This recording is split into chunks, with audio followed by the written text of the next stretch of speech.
Hello and welcome to this fifth installment of the Echo Chamberlain livestream, which I'm doggedly and determinedly not going to call the Echo Chamber.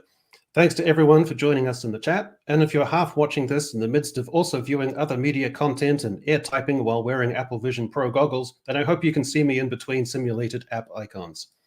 So let's bring on the guests. Firstly, right-wing conspiracy theorists are convinced that the NFL is rigged and that Taylor Swift will join her Kansas City Chiefs boyfriend on the field after the Super Bowl to announce she is endorsing my first guest for president. He is Mr. Greg Owen. That is correct, Echo. Taylor and I have a little thing going on. I can confirm that to you. But mostly, I just want to say thank you so much for having me on the Echo Chamber. It is a real pleasure to be here. Goddamn. Everyone's pushing against me now. It's great to have you. And let's move on to our second guest. So, my next guest, hand-chiseled Northern Ireland's Giant's Causeway, hangs out with Bong Joon-ho at his local and has enough potent machismo to ward off any northern plans to cross the 38th parallel. He is Despot of Antrim. Good morning, sir. Echo? Well, I'm doing great. And the only thing better than being on with Echo Chamberlain is being in the Echo Chamber. You guys are piling on. This isn't fair. At least I know that my third guest won't take the piss out of me. So to our third guest. Gaming diversity consultancy Sweet Baby Inc. insisted that I include a woman on today's panel. So it is my pleasure and mandated DEI responsibility to introduce Vex Electronica. Hi, everyone. All right. Well, it's good to have you all back. It's like this is the first gang that we had for the first two streams. So it's nice to have the old fam back together. All right. Well, let's get straight to the news and see what's going on in the sick world of popular culture and entertainment.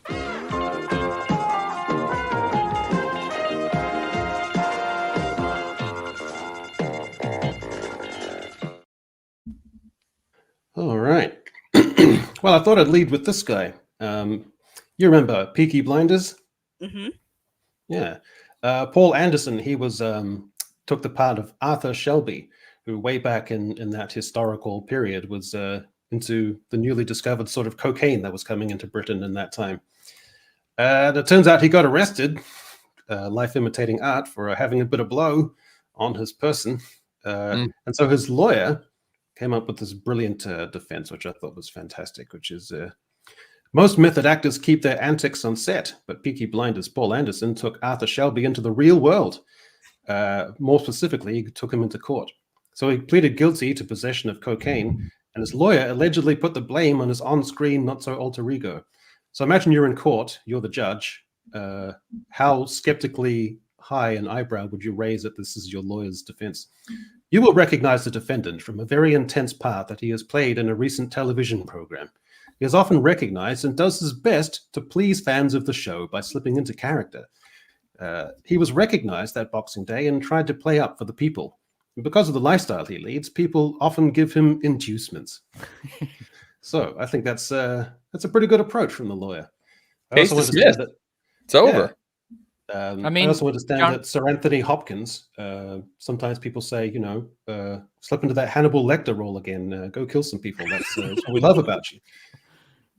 So yeah, what do you think about that court defense? Jonathan Majors should have gone with that.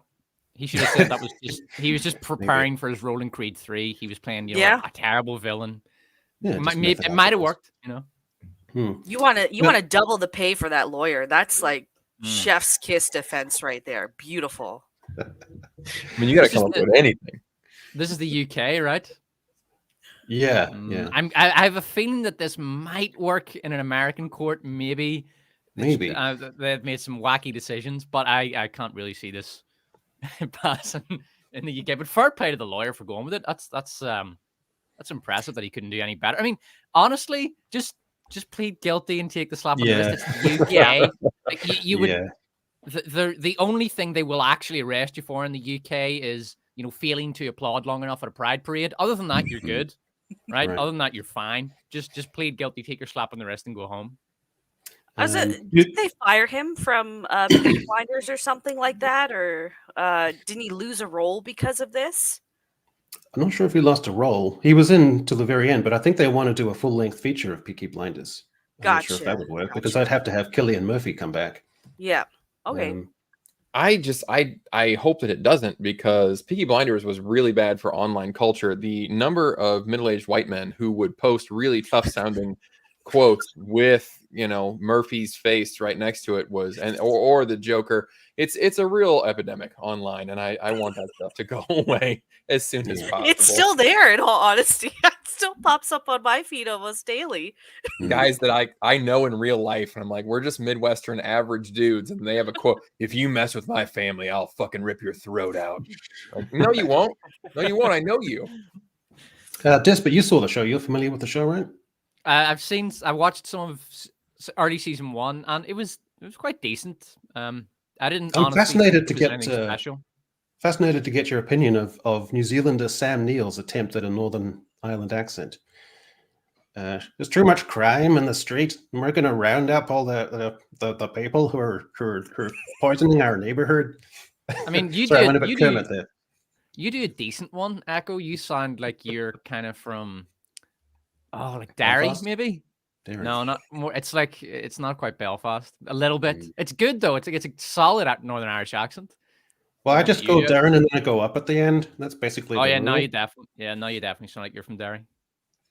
Peaky Blinders was my first bad recommendation, because my wife is really into like British period stuff. Like, she loves Downton Abbey, Upstairs, Downstairs, Selfridge, all that crap. And I didn't know anything about this show. I just saw like stills of it, and you know, it's just old period looking. And I was like, babe, you should check out this show, Peaky Blinders. It looks like it's just like the stuff that you like to watch.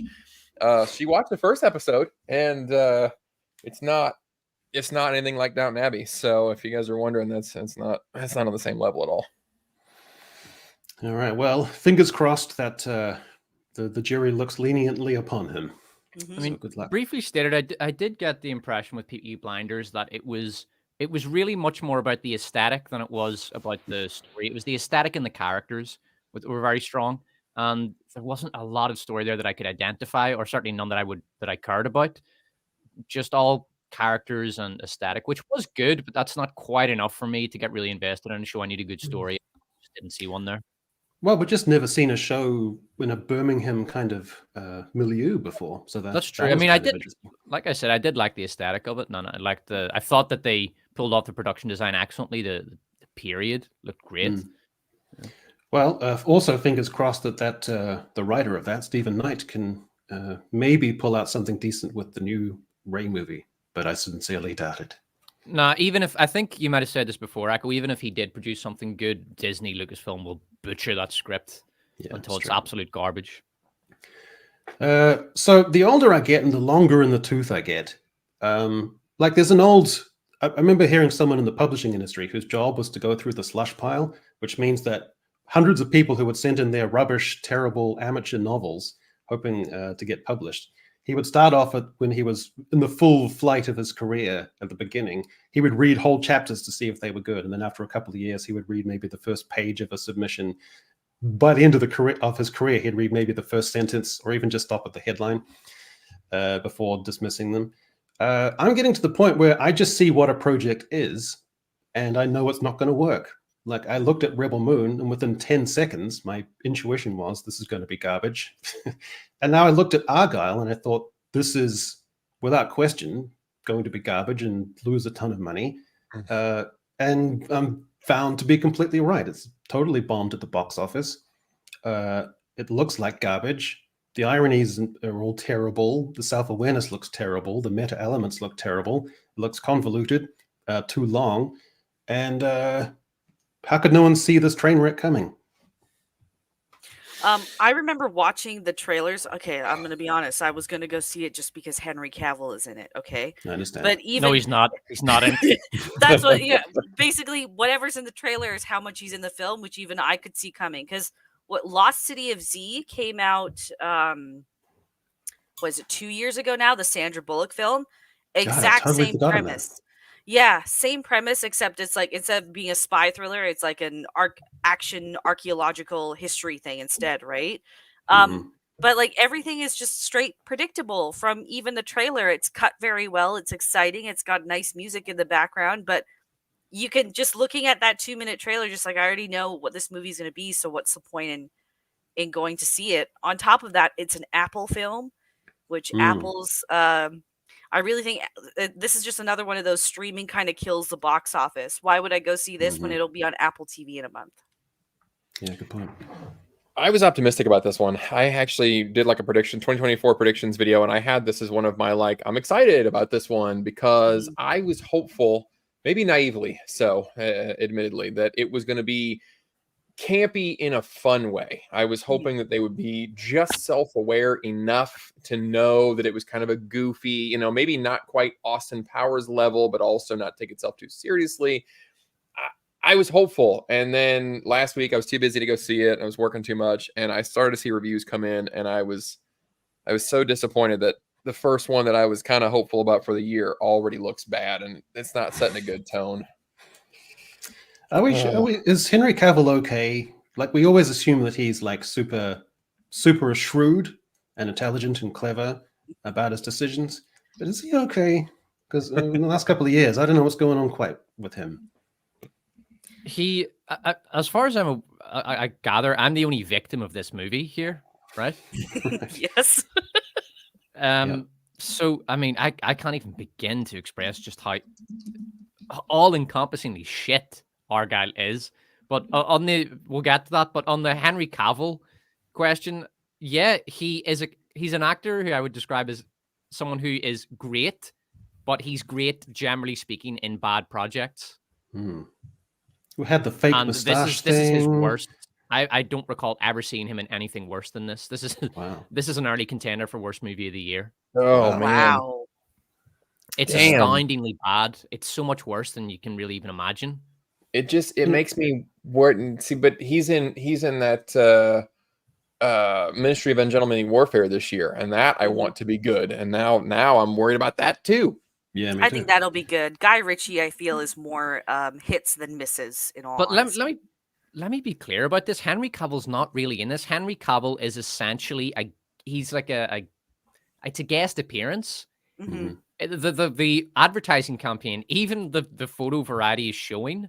Basically, what they're showing you there is the best part of the movie. So it would be about the first 5 minutes of the movie are excellent. It's a really funny parody of spy thrillers, and it goes batshit over the top, making fun of the action sequences. Like, it's visually very funny at the start because there's a scene where Henry Cavill gets in a Hummer and he starts driving over the tops of roofs while chasing Dua Lipa on a motorbike who's, winding through these streets. And it's very funny. It's sending up that over-the-top Bourne action sequences. And there's one point where he's taking his Hummer and he's driving his Hummer across the roofs of buildings with his wheels bounced on one set of roofs and the other set of wheels bounced on the other set of roofs. It's nuts. That first 5 minutes is a really good parody of spy thriller action Bourne type movies and Bond movies. Really good. And then the thing it doesn't so much take a nosedive off a cliff as it does just jump out of an airplane. Like, it's just it's terrible. Henry Cavill, I would say his total screen time is something like 5 minutes, maybe. And a lot of that 5 minutes, he is sharing the screen time with 3 or 4 other characters, and he only appears he will only appear for a couple of seconds at a time. I mean, I can explain why if you want to do spoilers. Are we doing spoilers, Echo? Yeah, I think go ahead. Look, let me be clear about this. Spoiling this movie would be like spoiling Madam Web. Right. Okay, there is no spoiler here. Basically, it turns so that Bryce Dallas Howard. So I'm just going to call her BDH because it's easier to say. So BDH is in this. Yeah. Yep. So BDH plays an overweight writer. I don't know if that's just that the actress showed up overweight and they decided to film it anyway, or that's her character. It kind of suits her She's character, a to be thick fair. girl naturally. She battled with weight issues. Yeah, she's been public about that. But to be fair, she doesn't look good in the movie. There's in particular at the end, in the final act, they put her in a dress and try to make her look sexy, and it's kind of cringy and sad because she is a beautiful woman when she's at a good, healthy weight, but you can really tell that she's stacked it on, and she just doesn't look good. But anyway, it does suit the character because the character sits on her ass writing books all day, and it turns out that Henry Cavill is a figment of her imagination. By the way, spoilers here, so we're getting into spoilers for any Argylle stands out there. So she's the real super spy all along. So yes, Greg's got it. It turned out that she was a super spy who had her memory wiped, kind of Jason Bourne style, during a mission. And Henry Cavill is a subconscious part of her imagination that is trying to wake her up and bring her back to her realization that she's a spy and her parents are her parents. And this thing has about 5 or 6 different plot twists, and you get so lost. You're completely lost by the end. You have no idea what's going on. I mean, my emotional journey watching this was, I was really entertained for the first 5 minutes. About 20 minutes in, I was really beginning to lose interest, and by 30 minutes in, I'd completely checked out. And my wife didn't last that long. My wife watched this with me. She was out of it within 15 minutes. She didn't care anymore.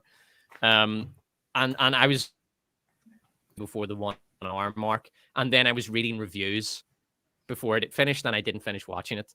It's just, I was so unbelievably checked out. And among the many reviews I read for this were things like, "We have been catfished." The reviews, somebody was complaining that the audience had been catfished, and they were catfished because they were led to believe that this was going to be some sort of spy party with Henry Cavill and Dua Lipa, which would have been great, by the way. The really tragic thing about this movie is that there is a good movie at its core. If you had made, and this movie needs to get made, basically Austin Powers on a big budget, because I think Austin Powers was quite low budget even in the 90s, and they couldn't do the big action scene parodies. If you basically did a absolute piss rip on the Bond movies and on the Bourne movies, just like the first 5 minutes of Argylle, and that had been the entire movie, just Henry Cavill, Dua Lipa, and John Cena or whatever his name is, that would have been really fun. It could have been a really fun sort of hour-and-a-half long action comedy parody, and it would have been great. Just make it crazy, over the top, fun nonsense. And instead, they were too serious about it. It's absurd. It's like they want you to take this ridiculous story seriously, but at the same time, they're trying to be a parody. But at the same time, they're too meta to just be a parody. They have to be a parody of themselves because they're meta. Because they're because meta. Did you see how meta it is? And fuck me. The thing is a mess. It's an absolute calamity of a movie.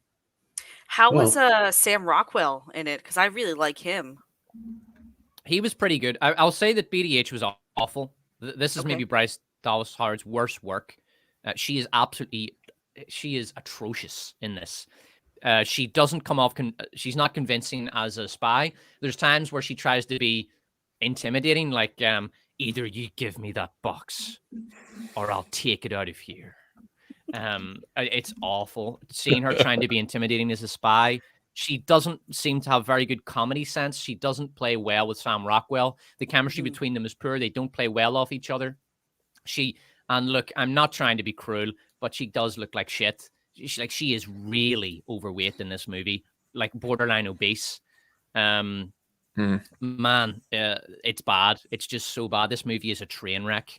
So yes, Sam Rockwell is good at times. Sam Rockwell is good at times, and that's the tragic thing. The movie that I was thinking, if you took so basically, I think there was a good movie at the very, very, very tiny little core of this script. You take Sam Rockwell, and he works for an American spy agency, and you take Henry Cavill, and he works for the British spy agency, and Dua Lipa is the femme fatale foil, sort of moving between the two of them, and she's working for her own private organization that may or may not be government connected. And John Cena was the comic relief. Is his name John Cena? John Cena. Oh, right. John Cena. John Cena is the comic relief, and you kind of have them come together in funny action scenes and things. And then you can even have Bryce Dallas Howard, 50 pounds lighter as a love interest or something, or a damsel in distress. That would be a really fun movie, I think, because you see the potential elements there. Henry Cavill, for the 5 minutes he's in it, he's excellent. Henry Cavill is probably the best thing about it. He is brilliant for the 5 minutes he's in it. And Sam Rockwell's patchy, but basically quite good. They're the two best things about it. And it's just, even Dua Lipa is quite good. She comes off really well, and she looks great on screen. Like, you know, it's smoky eyes. This isn't a Lizzo situation where you think, wow, she really should have just, that's a body for singing, not for acting. But yeah, Dua Lipa looked really good on screen. And if they'd just taken the basic elements and just given the audience what they wanted to see instead of trying to subvert the audience's expectations and go meta. Oh, stop it, for fuck's sake. Just entertain people. Christ. Yeah, I think Agatha Christie crossed with Total Recall doesn't especially appeal to me. No. But just going to keep my eye on Henry Cavill because, you know, fake CGI mustache on Superman and getting trapped in The Witcher when the writers didn't want to do it, and this huge bomb that he's tangentially part of. So I'm teetering on my preference for him as Bond now. I need a bit more reassurance from Henry. Did you see Man? Oh, sorry. Go ahead. Well, the only I know I've been talking for a while. I'll just say this. I think he would make a very good Bond, and watching this movie convinces me of that, because he would bring back to Bond something Bond really needs to have again. Excuse me. And that is a sense of humor. I think he'd be a great Bond. Yeah, I think that's true. Yeah. I was gonna say, did you watch The Man from U.N.C.L.E.? Because that's kind of what sold me as Bond, like Henry Cavill as Bond, in all honesty. I haven't seen that one. Oh, that's well worth watching. I think that will, because I also was just kind of like, does this guy, can he actually even act? And then I saw him and I was like, oh, okay, he can act, never mind. So that's probably one of the better things he's done in the last decade, unfortunately. I hope that they do, if they move forward with him, I hope they do go a little more campy. I miss the old Bond. I miss the Roger Moore style Bond that's, you know, it's a little more quippy. It's a little more, it doesn't take itself very seriously. I can't think of the guy's name that just left. He did the last 5 films. They wanted Daniel Craig. Who's that? Daniel Craig. Yeah, it's too gritty. It's too. I mean, Bond is not your. There's a lot of action movies, and then there's James Bond, because he, like you said, he had that kind of blend of. I wouldn't call it outright comedy, but it was a little funny at times. I'm looking the budget up for Argylle, and it looks like it generally agreed upon that it cost $200 million. Yep. And while you were describing your Austin Powers but better, I was thinking, they won't make that because these mid-budget comedies just don't seem to get made anymore. But clearly they could have made 2 mid-budget comedies for what they spent on this movie, and that would have been better movies. That's right. Oh, well. So, straight out of the bat into 2024, things not looking great for Hollywood still. All right. Anyone know who this is? Is that Greta Gerwig?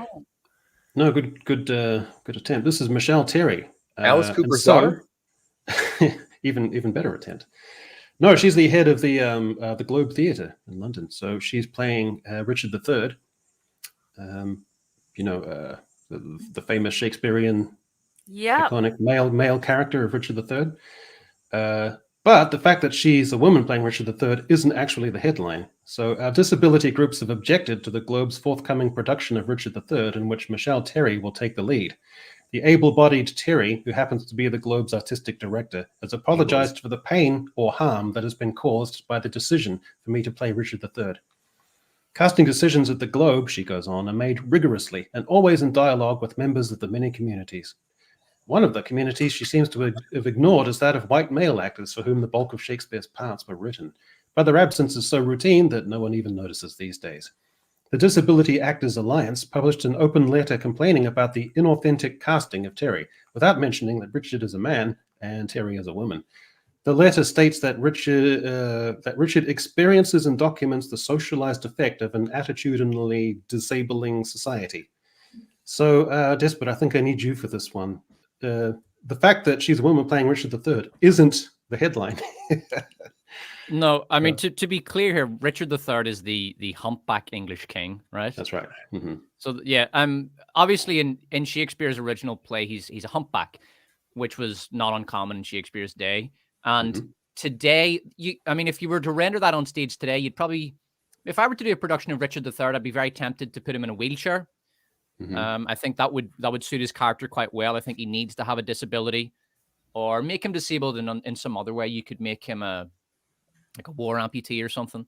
But again, I'm not married to the idea that actors need to be the people they play. In fact, I want to go on record as stating right now that if Hollywood ever makes a biography of my movie, I want Vex to play me, and only Vex.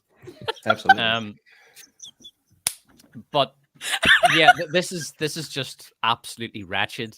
The fact that I hate, it's so dumb. It's the same thinking that forces that has destroyed the voice acting profession, whereby you need to be the same race and the same gender as the character that you're voicing, despite the fact that your physical appearance does not show up on screen and is therefore should not be part of the criteria of the part. It's absolutely absurd. I mean, and then it doesn't work either, because what about dubbing, right? I mean, is the American woman who's doing the English dub for Squid Game, should she not be allowed to do that because she's not Korean? Do you need to actually bring in a Korean who speaks English to do the dub? A Korean woman? It's ridiculous, right? And dubbing has to happen in dozens of languages for big productions. It's ridiculous. It's absolutely insane. It's just this fart sniffing elitist ideology. And I knew this was going to happen with Richard III. And the thing is, even if they did bring in a disabled actor to play Richard III and said, okay, we're going to have Richard III, but the whole humpback thing is kind of overdone, so we're going to put him in a wheelchair and we're going to have a leg missing. And because the idea is that he was a soldier back in the day, this is going to be a between wars period piece for the 1930s, and Richard III lost a leg in World War I as a young man. Obviously, that can't be stated in the play, but it's implied visually. That would be nice, but you can't do that either, because according to at least the BBC, you cannot use disabled actors in villain roles, because that would give people the impression that anyone in a wheelchair is a villain. It would give the wrong impression of disabled people, and it would portray them in a negative light. So you can't win. If you were to get an authentically disabled actor to play the role, people would be complaining about how the Royal Shakespeare Company are portraying disabled actors in a negative light. But if you get an able-bodied actor, then they'll complain that he's not disabled. You can't win with these people. There's a couple of things here for me. One is, if it's like an injury from a war or something, that's slightly different from the characterization of this character, who, as a humpback, is other, is ostracized, is inferior, is on the margins. And so it's that very interesting thing. It's almost like I, Claudius, or watching the Joaquin Phoenix's Joker. There's a perverse, macabre part of your soul that finds yourself in a strange kind of way rooting for him as a kind of protagonist. And there's an interesting tensions to play with that. And so when you're watching Richard III, there's something very enthralling about that. You know you shouldn't be following him, but there's a part of you that has kind of this permission to indulge these darker ideas of power, avarice, of being on the fringes and the margins and forcing your way through to the center, irrespective of those things. So there's something fascinating about him shuffling around and contorting in the background and using his assets, his skills that he does have. So there's something very engrossing about that. So Greg, is there any side that you can be on here? Like, could we have an actually disabled actor who's also an actress playing Richard III, the male character?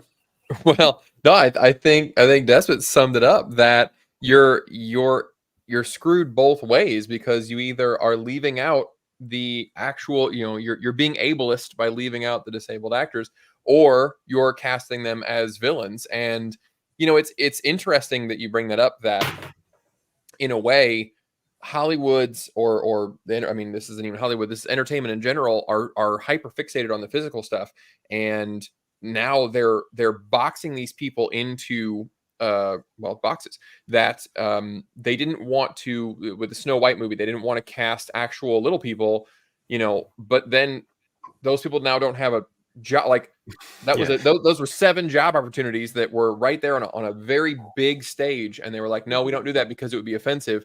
But then also it's kind of offensive to not give people work. Or what was the other example that I had? They just they want it both ways, but they wrap themselves up into such knots that they can't. It's impossible to make anyone happy now, and I'm actually kind of excited to see it. Yeah, I'm so confused now about who can play what and what the rules are, and making opportunities for everyone, but also trying to be legitimate. And this is the Globe. This is supposed to be, the pinnacle of English literature and literary civilization. And so for them to be contorted into these weird little Pringles that they make for themselves socioculturally, so strange. Plus, it also seems to be a little bit of, she's the director, so I'm in charge. So I kind of want to play this role, so I'm just gonna do this. Is there a more flattering photo of her? Because she kind of looks like the human incarnate of vaginal discharge. Is there anything flattering about this woman? Like, No, I'm genuinely disgusted looking at her. That's why. Well, I think she's in character. She's supposed to be deliberately kind of bedraggled or something. But by all means, leave that. Yeah. Yeah. But by all means, leave that as a comment under her picture when you have a chance. Mm-hmm. They actually get someone with a twisted spine to play him. Good luck, find one that's also good at acting. Yeah, that's basically correct. There's not that many people who are going to be of that highest level of acting who also happen to have those disabilities, but I don't know. So you don't think that they could have found someone to perform as well as Brendan Fraser in The Whale? An 800-pound man to go through the script 12 hours a day and figure out the character and memorize the lines. You don't think they could have done that? Well, I think the only solution is to get Ncuti Gatwa to play Richard III. That'll sort everything out. All right. Reacher, has anyone been watching the second series? I still haven't seen the first season. Oh my god. What did you think, Greg? Because my thoughts were, I enjoyed the first season because it was simple. I liked this guy with this kind of preemptive, ironic, raised eyebrows and slowly swelling machismo, and stuff's about to go down. And then I like watching ankles and forearms getting bones broken and twisted into gnarly and rad angles. And that's pretty much it. That's all I want from my Reacher. But now they've got a second series where he's one of 4 co-leads, and it's got a kind of Red Notice feel to it. And it's got this even more super convoluted plot. And you've got the guy from Terminator as this kind of villain who's also kind of not really a villain because all he does is stand around talking on the phone. So it kind of went down in my estimation, but it seemed to go in the inverse in the culture. I've seen a lot of people that are saying they're echoing your, no pun intended, they're echoing your thoughts on that. And at first I didn't see it. I still don't know that I fully. I see what you're saying. I understand that they took it up a notch, and maybe that was probably bad. The grounded action of the first season was pretty cool. I liked the second season. Second season got me laid for sure. I enjoyed the teamwork. I liked the teamwork aspect of the second season. That was something that I did enjoy. That him getting back together with his old crew, and they're solving the mystery together. But it was noticeable and a little comical that when you think back on the second season, my estimated tally was 45 bodies that they had. And I think at one point, the police officer that they're working with kind of confronts him, and this cop is basically says, are you going to kill any more people today? Because I don't want that. And then that's the end of the conversation. So they went a little over the top, and even this cop is like, just don't murder any more people in my city, please, and then leaves. It was a little goofy, but I still had a great time, so I just didn't care. It was fun. Yeah, they got to the point where life and death, it's become this little kind of just sort of thing to be sort of organized in a kind of gentlemanly way off the books between the police and Reacher. Yeah. Just don't kill too many people, all right? It's kind of like a Wild West thing, but even the Wild West had more rules than this. Right. But people are loving it. Apparently, Alan Ritchson used to be an actual preacher in real life. So people like that. He also said something, I think, one of the most honest things I've ever heard from a dude. He said that he got married and had his 2 kids, and then his career suddenly exploded, and he confessed to his wife, look, you know, I have these real reflections about, I kind of want, there's this other life out there, and I kind of like, I don't get to enjoy it now because I've got the family. That's a pretty honest thing for a dude to say, I thought. Yeah, that is very honest. Hold on, was the point he was making was that he kind of wanted to go off and live the rock star lifestyle and bang the groupies and do the drugs, but he couldn't do that because he's a family man with kids now? Was that the point he was getting at? Yeah, basically, is that's all cordoned off from him now that his career just exploded. That's probably that's probably a good thing. You know? Yeah. I'm sure he could work out an agreement with his wife if he really wanted to be fair. I guess so. It's like, hey man, on the plus side, at least you're not going to get 40 venereal diseases a year and die of a drug overdose. There's that to consider. That's true as well. But he could have kept it to himself. But you know, obviously, honesty is the best policy in the Richardson household. So he just thought he'd voice his opinions, and then voice it on a podcast too. So I'm slightly disappointed in that attitude, though. That I came across a clip of Neil McDonough, who is always a villain everywhere. Last year he was in that Shift movie, which I can't recommend that. I was nice about it in review, but it's not good. But I saw him talking, and he took an opposite view of it from Richardson, because he said, look, I'm always a villain, and on screen I kill people, and I'm always a bad guy and whatever, but like that's not real, and we goof around, that's fine. He's like, but I don't ever kiss women, I don't ever have romantic interests on screen, because you can't fake that. And he's a very conservative Christian guy. And he said, look, even if it's just acting, like my family still has to watch me kissing another woman.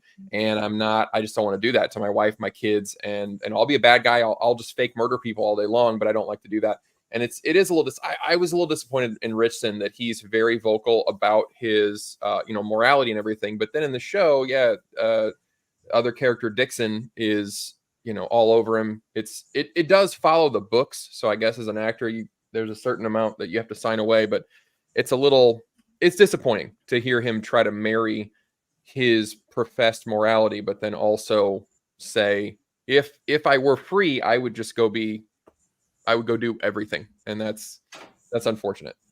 Is his character like a bit of a ladies' man in this series, or he's just more morally ambiguous? He's the opposite. He's like this super isolated kind of libertarian nomad who goes from town to town and only has like the one items of clothing and stuff. He's borderline autistic is the way he plays it. But I've read a few of the books, and it's basically it's a different woman every book. There's always a woman there, and then they end up sleeping together, and then he moves on to the next city. David Carradine goes to the next location. So gotcha. There's always a woman, but he's not. That's the male fantasy aspect, and you really see that in Bond. But hey, Mo Sislak just gave him $50. I know. Look at this. So I don't know the jurisdiction. So he must be talking about the Peaky Blinders chap. Jurisdiction where he's being prosecuted. But here in LA, if he doesn't have a history of this behavior, it's normally a slap on the wrist, really, for possession of coke. Then again, I don't practice criminal law often, just for friends. Prediction: he'll be fine. I was gonna say that's a very light set. Like it's. I feel like it's a common thing for celebrities or just people in general to get caught with cocaine. So it's, I don't know why everyone's making a big deal out of it. Well, in America, we have the war on drugs, and drugs won the war. So I think they're just kind of giving up. Yeah. Well, thank you for that, Moses. Very appreciated. Can I ask just a quick little sidestep here for the panel? So basically, I'm in favor of total drug legalization. And by the way, I'm very much of the Thomas Sowell school of thinking when it comes to laws. I'm aware that there are prices to be paid for that, but it's a trade-off. And I think that the ability to get rid of drug gangs is just too beneficial to society, even with the damage that drug legalization would bring about. What's the panel's thoughts on this? Is anyone here happy with the current status of drugs, or would you rather just legalize them? I've given this a lot of thought. Go ahead. Sorry, no, just clarifying, all drugs? Yeah, all drugs. Well, in a sense, Greg, couldn't you say, Greg, that in a sense that opiates are essentially legalized? You can just say that you have a condition or some kind of a thing for which you need opiate-based medicines, and then that's not too much of a hurdle? I mean, in America, basically marijuana is all but legal. At the federal level, it is still technically illegal, but I think almost every state has legalized it in some way. Some require you to get a medical card, which you can quite literally get online. You have a video chat with someone who is a doctor, and they fax you a medical card. And there are dispensaries around. There's one by me, and it's they're not the shady bodegas that this one took over a former big box store, and it's a very clean professional. You go in and you get your gummies or whatever it is, and it's just it's a very legit deal now. Far cry from the the dangerous drugs of the 90s. But I don't know about other types of drugs though. But I know weed has made a lot of headway in America. I'm just because I'm not well educated enough on the topic to because I do know there's the whole other side of where some of these harder drugs are coming from, what it's doing to the locals there and the society there, kind of. But can I ask why you would want to just legalize it all, Despot? The main reason I would legalize it all is to get rid of drug gangs, because when you actually look at the numbers, the human suffering inflicted on the world by drug cartels and drug gangs is enormous, and their funding all comes from drugs. So while I am aware that the legalization of drugs would cause suffering, it would basically get rid of a tremendous amount of it. My main goal would be to bankrupt drug gangs. Now, to be clear, I would couple this with the same approach to cigarettes. I would tax the drugs very heavily, and I would increase the tax progressively so that it goes up every year. And I would couple that with public advertising campaigns to try to encourage people to get away from the drugs. But I mean, I am a despot, but unfortunately, I have not yet been able to inflict my dominance on the world. I will eventually, but yeah, that's basically why I would want to legalize them, because I think that the end effect of that would be a net positive in terms of human suffering. And I also don't think that there's much of a moral component there. I don't think there's anything wrong with an individual who wants drugs making the decision, assuming it's an adult. We're not talking about drugs for kids here. You must be a consenting adult. If they want to take that drug and put it into their own body, I don't really think that the government has any business telling them that they can't do that. And I don't think the government should only have that statement if the government has the capacity to enforce the law. The government cannot enforce the law in that respect. And so their claim to forbid someone from taking that drug is basically illegitimate. And I think that legalizing them is simply a recognition of that fact. So I don't see a moral problem with it, really. I think the government shouldn't be involved, and I want to get rid of drug gangs. So there you go. Hold on. Sorry, go ahead. No, you don't go for it. If you're heavily taxing it, though, doesn't that, and you're campaigning you're putting, cigarette warnings, well, it would be right? progressive. So it would be progressive. So I know what you're saying. If it's too expensive, then they'll just go to the gangs to get it cheap. But it would start out at a lower price, and then very progressively over time it would go up. But that would be over a period of years. I mean, it would be a generational thing. It's something that would have to happen over the course of 20 years, 30 years. Same with cigarettes. It's not something you could do quickly. Yeah, I go back and forth about this because there is a libertarian instinct in me. And there's also, like you say, the drug cartels and all of that, plus the dilution of it into dangerous, chopped up product. That's also terrible. And then the lack of outreach in communities and stuff. But there is also another part of me that it is volatile, powerful substances. And I think there is a part of me that thinks that you do kind of need that social conditioning. It's just like a handbrake on that, because it is very powerful stuff. So I go back and forth, and I still haven't really made my mind up. Same thing with the capital punishment. But yeah. Vex, I'm going to have to lean on you for this one. You're a gamer, right? I didn't play this, but I've been following some of the discourse, yeah. Yeah. So Suicide Squad Kill the Justice League. So I've looked at the trailer for this game. Sees Lex Luthor praise Wonder Woman and the Amazons for having solved the problem of toxic masculinity. So this is, I think, like in a cutaway sequence, or when you're learning about a character outside of gameplay, where these sort of comments are made. And this is what I referred to earlier when I was making my introduction of You. What's it called again?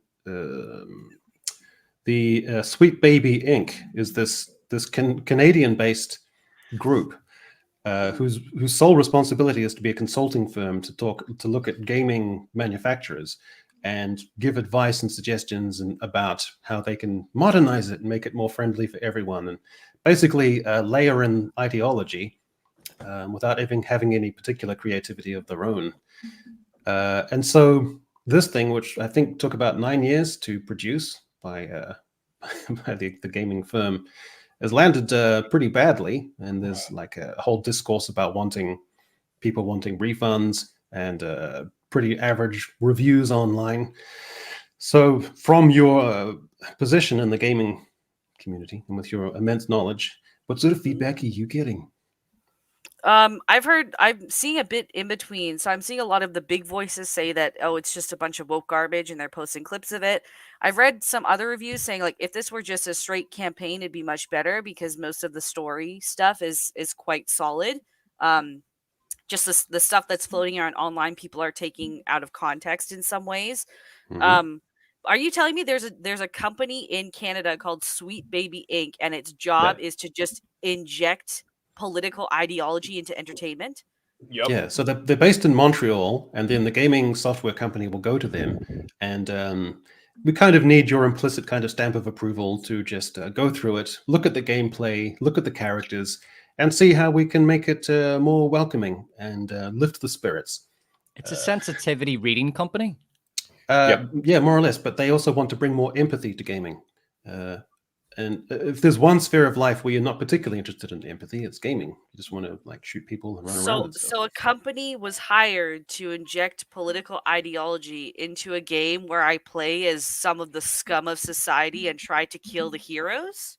Yeah, so they had a bit of an uphill battle, but they did manage to find an angle, so bless them for that. But you can go through their website and see they've about 7 or 8 different games that they've worked on. So that's how they make their living. It continues to baffle me how steep the fall for Rocksteady has been just over the last 10 years alone.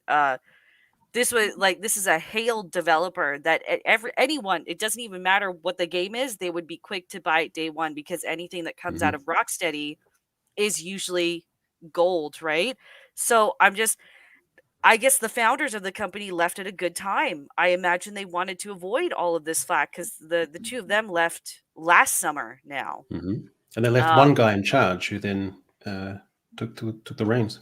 Yeah, so I'm very, because I remember when WB was announcing that they were kind of reworking everything because they said that they weren't going to touch the gaming division. I'm been rethinking that lately, like how much of this is WB's hand in there, because again, Rocksteady, you didn't see this kind of shit in most of their stuff. Like, have you seen like how sexy like Poison Ivy and Harley Quinn used to be in the older Batman games? Like, it's, I don't know. I'm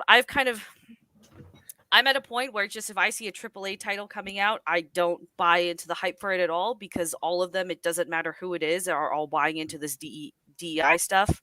So I'm not surprised, but also like, bro, you hired a company to inject politics? Yeah. They could have at least, said, we're hiring the company and you can submit your little manifesto of suggestions. And then once they'd left the room, just discreetly and judiciously junk their suggestions and be able to put in the credits that you'd consulted them at least and cover your bases that way. But to actually take it literally is kind of disappointing. If you guys, if you go to their website, you can see some of the stuff they've worked on. I know last time or the time before we talked about God of War Ragnarok, or maybe that was a different. Anyway, there was a big uproar with that because Angerboda, they cast her as a black girl, and there was that's right. A bunch of drama from that. They were consultants on that game, also consultants on Spider-Man 2. Apparently, there's a lot of like BLM imagery and stuff in Spider-Man 2 with Miles. So yeah, they're heavy into that stuff. What really, I didn't have Suicide Squad on my radar because I heard it was gonna be a live service game. So aside from the DEI crap, what's really plaguing the game industry right now is they have a model where they create about 30% of a product, and then they tell you that they have a roadmap for the other 70% over the next 18 months, as long as the gamers continue to buy cosmetic bullshit and support the game and pay full price for a game that's not actually all the way done. And then the rest of the product will be delivered for free over the next 18 months. That's a fun little bullshit device that's happening in gaming right now. It's really pissing me off. Well, gamers are starting to kind of. Oh, sorry. Go ahead. No, go ahead. No, you know, gaming. Was, I was just going to say quickly an example of that kind of model was. I mean, it wasn't what they were kind of doing. That it was Cyberpunk 2077. Yep. The thing came out and it was nowhere near finished. It was full of bugs. It was shite. There's parts of the game that literally aren't built. So, for example, there's a train system that runs through the Cyberpunk 2077 world, and there's no trains on it. They could never get the asset in there. The game was an absolute disaster. Now, they did eventually manage to patch it, but it took them like 2 years. And apparently, to be fair, it is quite a good game now. Not great, but apparently it is good. But yeah, it took them 2 years to patch that thing to the point where it was actually a good game. So whereas you go back to the 90s, say the Nintendo 64 days, the cartridge comes out, you buy it, it's great, or at least the game works perfectly. There's no patches, no nothing. But this nonsense, and the servers crashed. I know that for this game, for Suicide Squad, so basically they have early release for this game for members or something. I'm not sure who has access. But if you pay for early access, pre-orders. So the pre-orders have early access, and most AAA games should have servers that can accommodate 200,000 players simultaneously. The servers for Suicide Squad crashed at 7,000 players, and apparently it's bugged out. The game's really buggy, and Google searches for refunds on Suicide Squad are up 700%.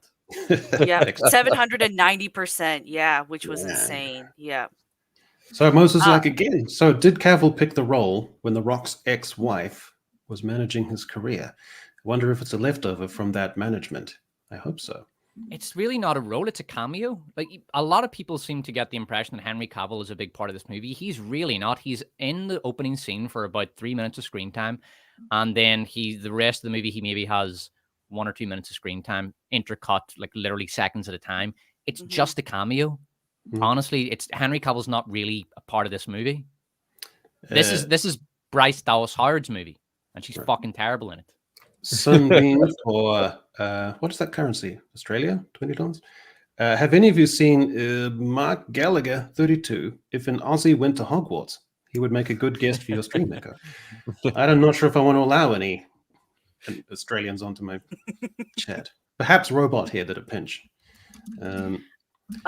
There's like a lot of the gaming community is finally starting to push back against the live service thing. Like very famously, like Sony had like 12 or 13 like live service projects in development last year, and then they cut those less than half. I think there's only 5 or 6 now in development. It's a big issue for Bungie because that's basically all Destiny is now. It's a live service game, and they're also they're seeing massive cuts and shifts in management and everything.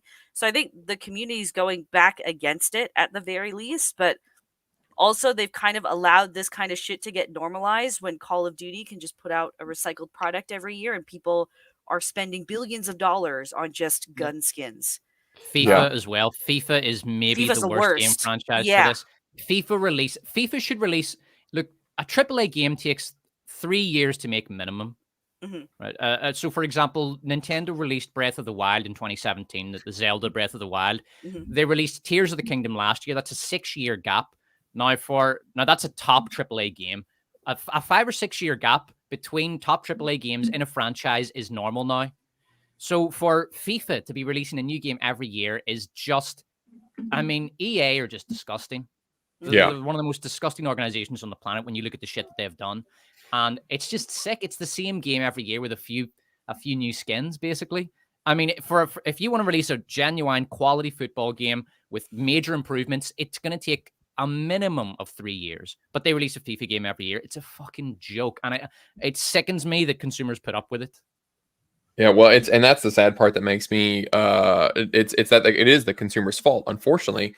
Now that brings up an interesting point. I don't know if you guys, I'm sure Vex has heard of this, but China is introducing some legislation to crack down on some of these monetization mechanics in video games. And I'm interested to see what you guys think about this because on the one hand, it's great. I think it's going to make gaming better. But then on the other hand, it's government intervention into a private sector.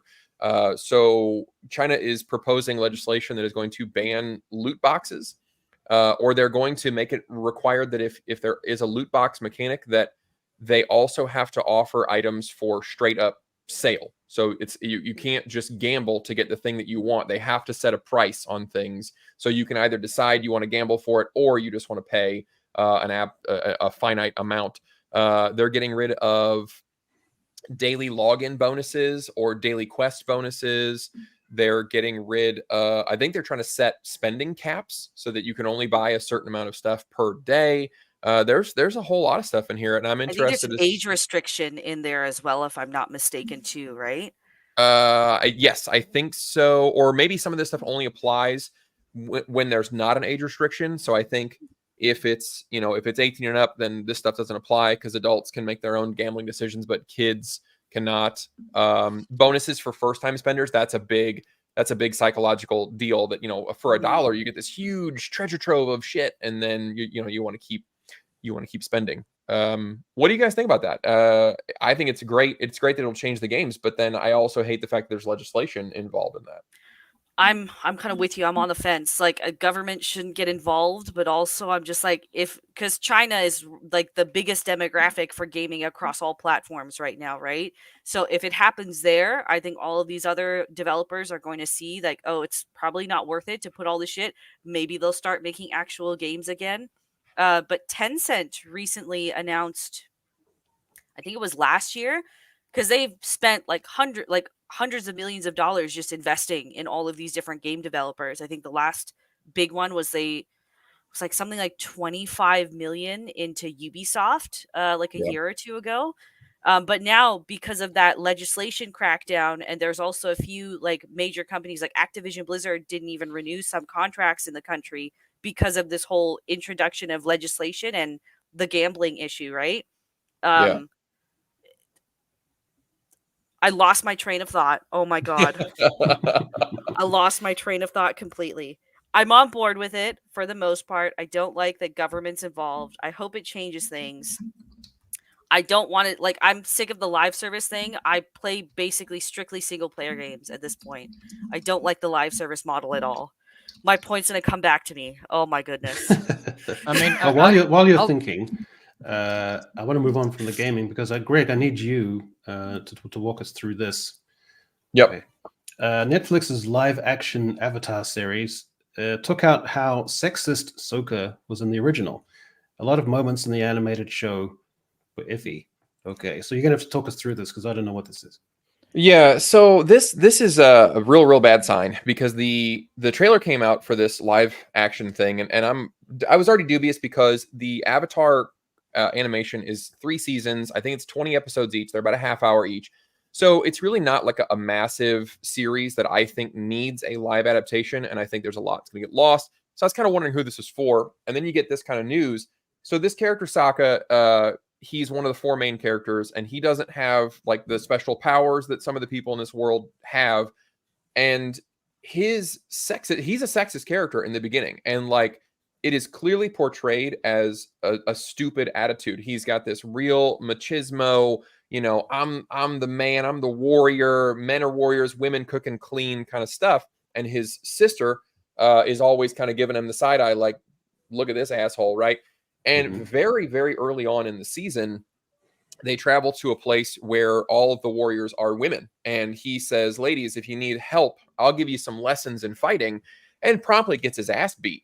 And it kind of begins a really interesting character arc where he sort of enters a bit of a low spot because he doesn't have any of these powers. He's not the mighty warrior that he thinks he is, and he kind of feels useless. And then from that low point, it builds his character back up. And it also precipitates other issues with his sister because she's denied training from some other sexist people. So the sexism, when they say, oh, there's sexism, we think it's iffy. I'm baffled at why they would want to cut it because it portrays sexism as stupid and, this Neanderthal type attitude that is quickly proven to be stupid and shallow and narrow-minded. And the sexist characters are proven wrong, and it's a launching point for character growth. So it's like these people at Netflix don't understand that character growth requires some kind of conflict, and they're removing all of the conflict. And now I'm wondering where this character is going to go. I mean, that's terrible. The idea that if the character is sexist because that's his shtick throughout an entire series, that's one thing. But if a character has a character flaw of being sexist on the way to evolving into being a better character, but you can't even sanction him being sexist in that context of being a character flaw which he evolves out of, then you can't get any prissier than that. I mean, that destroys the whole idea of character growth. It's very strange. And I mean, it terrible. Is not for 1 second is it portrayed as acceptable in the show at all. I mean, it's never like there was sexism for some reason. It was very on purpose, and it was immediately shown to be a character flaw that he then grows from. So I'm afraid he's just going to be boring. He's going to be a bland character, like so many modern written characters now. Is this a main character in Avatar or a secondary character? Okay, no, gotcha. he's one of the main 4 characters, and eventually, kind of goes. He realizes that he needs to be a leader, and being a leader doesn't mean being macho, bossy, always in the spotlight kind of a thing. And as the series progresses, he grows into that, and it's because he was knocked down early, and his view of himself was kind of taken away as he entered the wide world and realized that he's not the cool guy that he thinks he is in his mind. Unbelievable. Well, that's just the state we're in. If I were to guess, I'd say this guy is going to be turned into a secondary or a peripheral character so that a strong female character can take his place. 100%. Probably, yeah. So there's a little bit of a sea change going on, I think, which is just in the last little bit. Having shit remakes, garbage remakes, dumpster fire remakes, but with just things have risen up a little bit. So the new Ghostbusters thing doesn't look like total garbage. It looks like it could be mid. And this doesn't look like total garbage as a remake or rehash. It looks like it could also rise up to being mid. But I just don't want us to get into this situation where we've been so desensitized by absolute garbage remakes that we latch onto and start to feel positive about mid remakes. And that's what I think is the little trap we could fall into here with Beetlejuice. Am I on the right track there? I agree with you 100%. I think we've seen it in there's like a few movies that people seem to be hyping up, and that, like, The Creator is one example. It's one of those movies where I'm just like, have you guys gotten so used to just constant shit that something that looks a little bit better is now considered peak kind of deal? I don't. Do we have a trailer for this yet? No. Okay. But it's Tim Burton coming back to the chair, so that's good, I guess. Because all I've seen are the set photos, and I know everyone's rock hard for Jenna Ortega these days, so that's a seat seller at least. But So I don't she's think going to that be Winona Ryder's daughter, following on from Sherlock Holmes having a niece and Egon from Ghostbusters having a granddaughter. So there's a little theme for you as well. at least they got the forehead right then. So That's okay, true. nice. All right. There's I can finally deploy my list. I made a list of reboots, remakes, and I love doing this shit.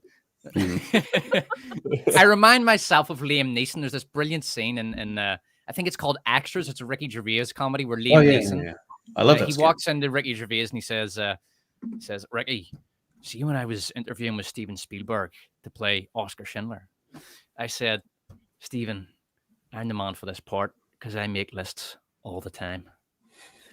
So that's me. No. So here's my little list. Here's my list of so Echo's right. It's mostly shit, but there has been some good remakes. And honestly, like, let's bear in mind these days that a remake today isn't just a one and done remake. It's an attempt at a reboot. They're trying to reboot the series to bring it back to life so they can make more sequels.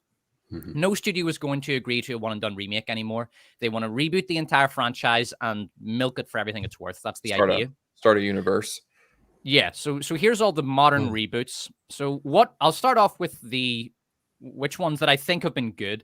So Cobra Kai was I'd say that was probably the most successful reboot. That was a genuinely good reboot of The Karate Kid. Yeah. And The Karate Kid was dead as doornails. All those shitty sequels that they made, I think they made 5 or 6 of them, killed that franchise. Cobra Kai brought it back. That was good. Mad Max. So Mad Max Fury Road, great movie. Brought that franchise back, and they're going to do Furiosa now. Same thing with Top Gun. The sequel is better than the original, I think. And although I don't think either movie is great, but certainly a lot of fun and really entertaining. And they're talking about Top Gun 3 now. James Bond have done it several times. So James Bond have rebooted and modernized several times now. And they've always been very successful with that. Creed was, I would say, a decent reboot of the Rocky franchise, which kind of fell flat on its face with Rocky 5. Christopher Nolan was, I mean, it was, I think, I mean, the Raimi Spider-Man movies are probably the first great, I mean, okay, number 3 wasn't great, but anyway, Batman, Nolan rebooted Batman and brought the superhero genre into the modern age. Then you got the Tom Holland Spider-Man movies, which I have to say, I thought the Andrew Garfield trilogy was shit, and Tom Holland brought it back a bit. Now we're going to go down to these are the bad reboots now. Planet of the Apes. Did anybody here like those Planet of the Apes movies? Well, not the turn of the millennium ones, but the ones in the last 6 or 7 years. They're all right. They're fun popcorn flicks. Yeah, I think Vex has got it. You can show up to the cinema, have a bucket of popcorn, and see some monkeys go. A monkey on horseback with two machine guns. Come on. Yeah, and you can forget about the movie 10 minutes later. Yeah. Pretty shit. Star Trek. Jesus Christ. For Star Trek. Star Wars. Less said about that, the better. The Mummy. Does anybody remember the attempt to reboot The Mummy? Yeah. And that was supposed to launch a whole new universe too, and then they scrapped it when that failed, which is quite funny. That was a disaster. We've also got Ghostbusters. So Ghostbusters 2016, which was just an unmitigated calamity. But I'm just going to come out and say it, guys, that Ghostbusters Afterlife was shit. Yep. It was okay. I didn't. That was again one of those things where I think people got so used to terrible remakes or sequels that when Afterlife came out, it was just like, oh, this is actually mid, but I'm gonna hype it up as like pretty good because I'm so used to this. So like the new one, Frozen Kingdom or whatever, it just looks like another mid entry, just too much CGI. It looks really dull color wise as well. It's clearly trying to get in all the cameos so that people will go see it in the theater. It doesn't look like much of anything to me personally. Yeah. Well, I think that's the big flaw that a lot of these folks fall into is they do these remakes and the entire time they're like, remember that thing from the remember that from the first, look, we referenced it. Don't you love it? Don't you love it? Jangle the fucking keys in your face. And they do that for the entire movie. And they don't actually make a movie. They just make a throwback. Yeah. So here's another one, and everyone has forgotten about this one. Tomb Raider. They tried to, so the Lara Croft Tomb Raider movies were fun, but they tried to bring it back with an actress whose name I can't even remember. She was a thing for about 5 minutes a few years ago. Alicia Vikander. I like her. Oh, yeah. I'm a fan, yeah. Yeah, I think I saw that movie, actually, and that should tell you all you need to know about it. Scream. She was beautiful in that, what was it, the Danish girl. She was in that. That was a really good movie. Oh. She was in The Man from U.N.C.L.E. as well. She was hot in that. She was Henry Cavill's love interest. Yeah. Scream, which they have brought back to varying levels of it's terrible. I mean, sometimes the movies have succeeded, but they are always shit. The Scream franchise needs to die and die painfully. Jurassic Park, man, and they just announced they're making more of those. I think a few days ago. Yeah. I can't remember if it's a continuation of the Park movies or the World movies, but they're making more. But those things are just atrocious. Greg, you seem to have some thoughts on the Jurassic Park movies? No, it's just that they keep losing money, but they just keep making. It's like the Fast and the Furious movies. Like at a certain point, you just got to let them die. I can't even call those reboots because it's still the same universe. They just they won't let them die long enough to reboot them. And that's part of the problem. Perpetual zombie state. Anyway, we must move on because we have to talk about Star Wars now. Look at this exquisite array of beautifully original characters, ancillary characters in the background. Aren't they wonderful? My favorite is the sea monster-y creature. So what we're going to do, team, is we're going to do sports brackets. And our mission is to come up with Disney Plus Star Wars Stupidest Thing. And we're going to go through bracket by bracket until we finally get there. And so what I have is I'm able to actually work the brackets out like this as we go along. And so we have to go through one by one and determine which is the stupidest moment. So our first bracket, we have to decide which is stupidest between Ahsoka cartwheeling through space with her head protuberances thing within her special space helmet, deflecting laser blasts from what looks like World War II era spaceships. So that's your first choice for stupidity, versus little Leia hiding under the trench coat, unobserved by anyone in a busy deck of a high-tech maximum security installation in Kenobi. So, team, we have to determine which is the stupidest thing out of these two things. Ahsoka. I say Ahsoka. When you said Star Wars, I thought Coat Leia is going to take it all the way, but I forgot about this moment in Ahsoka where the planes flew. They have all of space, and they flew close enough for her to do acrobatics and cut them in half. I'm going to defend Coat Leia for a bit here, and bear in mind, of everything Disney Lucasfilm has done, I think Obi-Wan is the worst. I think that is the worst thing they've done, worse than Boba Fett, which I almost finished episode 1 of yesterday. Surprising amount of chat going for the Coat Leia. I thought that'd be the other way around. I'll defend it. I'm going to defend it. Okay, so you have to think. We're thinking about this from the perspective of the audience that is watching the show, and it does look dumb in that context, but you have to think of it from the perspective of the stormtroopers and the people who are in the hangar. So they're doing that shit every day. They're walking around every day, and they're so used to officers in trench coats and with their hats on in their peripheral vision that they're not really even noticing them anymore. I mean, think about the last time you went on the subway. Can you remember a single person? I mean, maybe you see a hot girl occasionally and you think, wow, she looks nice. But apart from that, you just blank on everyone. You walk through the subway completely in your own wee world. And that's what it's going to be like in these hangars. Everyone's just walking around. They're not taking any notice of anybody. Everybody kind of looks the same. You could pull this off. You could. I know it looks dumb as fuck, and it really does. But within, just for how human psychology works and how numb everyone is to the surroundings of that dullest dishwater hangar, you could get away with it, I think. But the Ahsoka in space thing is just absurd. Like it's okay, so you're happening going in its own little universe where the laws of physics don't apply. It's just awful. All right, so Vex, which one are you choosing? Okay, so again, hot take. I don't like Star Wars whatsoever. I think it's from start to finish not a good franchise, personally. Okay. Didn't see Kenobi. I did watch a bit of Ahsoka though, because you know I'm the target audience for it. And that entire like space sequence was just I could my eyes rolled so hard I got a headache like watching that scene. It was just over the top ridiculous and it took itself way too seriously. Okay. Well, we need to move on. So you're going Ahsoka? You're going Ahsoka. Yes. Okay, Greg. You know what?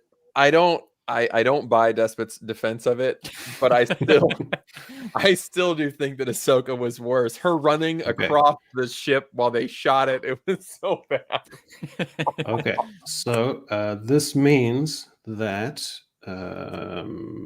see, how do I do this? Okay, so Ahsoka advances. So I now move Ahsoka here. Oh, nice. And this takes us to our next bracket. Okay. Which is okay. So now we have Stormtrooper laser blockade, which anyone can just walk around straight away without any thought or effort, versus Sabine having her insides and intestines turned to sausage and surviving and just waking up for the next episode. So which is the stupidest thing out of these two things? I'm going Sabine. Because you saw it wiggle. Like the actress couldn't even keep it still while she pulled it straight out. She stabbed her, and then her whole arm jiggled while she pulled it out. Also, like enough, Brian. You got to find an angle. It's a well-known fact that this is the most powerful weapon in the universe, and all of a sudden people can live from it. Didn't we also see a guy get straight like killed by a lightsaber like the episode after, and he's dead, but she survived somehow? Well, Lasergate just has no excuse, no explanation. That is true. I mean, it is pretty stupid. I'm going to vote Lasergate just so that Echo can break the tie. So if Echo votes, it's a tie, and then it'll go to a tiebreaker. So I'm just going to vote Lasergate. But I'll say Lasergate just for this. I mean, obviously it's lightsaber. But in defense of Lasergate, It can stop vehicles. It's not really meant to stop people on foot. The mountains either side stop the vehicles. That's true, I guess. So it's really just there to stop big vehicles, not to stop people on foot. Okay. Lasergate is pretty stupid. Like, it's really up there, but I have to go with Sabine stabbing. So just move here, and we're going Sabine. Okay, and then she moves into there. Okay, so our next moment of stupidity is we have a choice between Lizzo and Jack Black. Lizzo taking a break from haranguing her background dancers, to R5 going on a little sojourn by himself through his little jetpack rockets things, soaring through the air to save the day. So, stupidest thing? I've actually seen both these clips. It's going to be the little rocket for me. Wow. Yeah. Controversial choice there. I mean, the chat's going kind of crazy. I'm going Lizzo and Jack Black because they played themselves. They didn't even try to play other characters. It's like they were nearby and they just wandered on set and then said the lines. It was horrible. And I'm so shocked there are this many horrible moments. I really am. I forgot about so many. I blocked them out. Oh, a lot of them happened just last year alone, which is odd. Yeah. I'm definitely going with Lizzo for this. I mean, this is a 300-pound body positive activist shattering immersion with a 500-pound sledgehammer. It's just awful. The acting is maybe some of the worst of last year. All right, so it's a walkover for Lizzo. A rollover. Yeah. So I think Lizzo's going to be difficult to beat in this competition, actually. So I'll just position her as best I can there. And that takes us to our fourth bracket, which is, okay, so totally incongruous, ridiculous-looking 1950s style biker gang in the Book of Boba Fett versus worst mother of the year in What's-Her-Face, who takes a child pointlessly in a dangerous mission in a spaceship into a potential war zone, then leaves him on a cliff top of an alien planet next to a woodland area that could be full of treacherous carnivorous creatures, and also next to some sort of mystical Stonehenge kind of thing where all sorts of weird, crazy shenanigans has been happening, with only a crappy little robot with a supermarket trolley wheel at the front for any kind of support or defense. So, which is the stupidest of those two things? Biker gang. Biker gang. Great. You know what? I'm going to be contrarian. I just want to go with Bad Mother just so I can be different. Look, Bad Mother at least has a decent ass shot. Right? It's at least got that going for it. The chat agrees. I believe the biker guy ass gets a pass, and ass gets a pass. But the biker guy, I mean, look at that girl in the middle. What does she weigh? Like 20 pounds? Come on. Yeah, the biker gang is hideous. The aesthetic of it just completely goes against Star Wars. That this is a weird. The aesthetic of that is some sort of.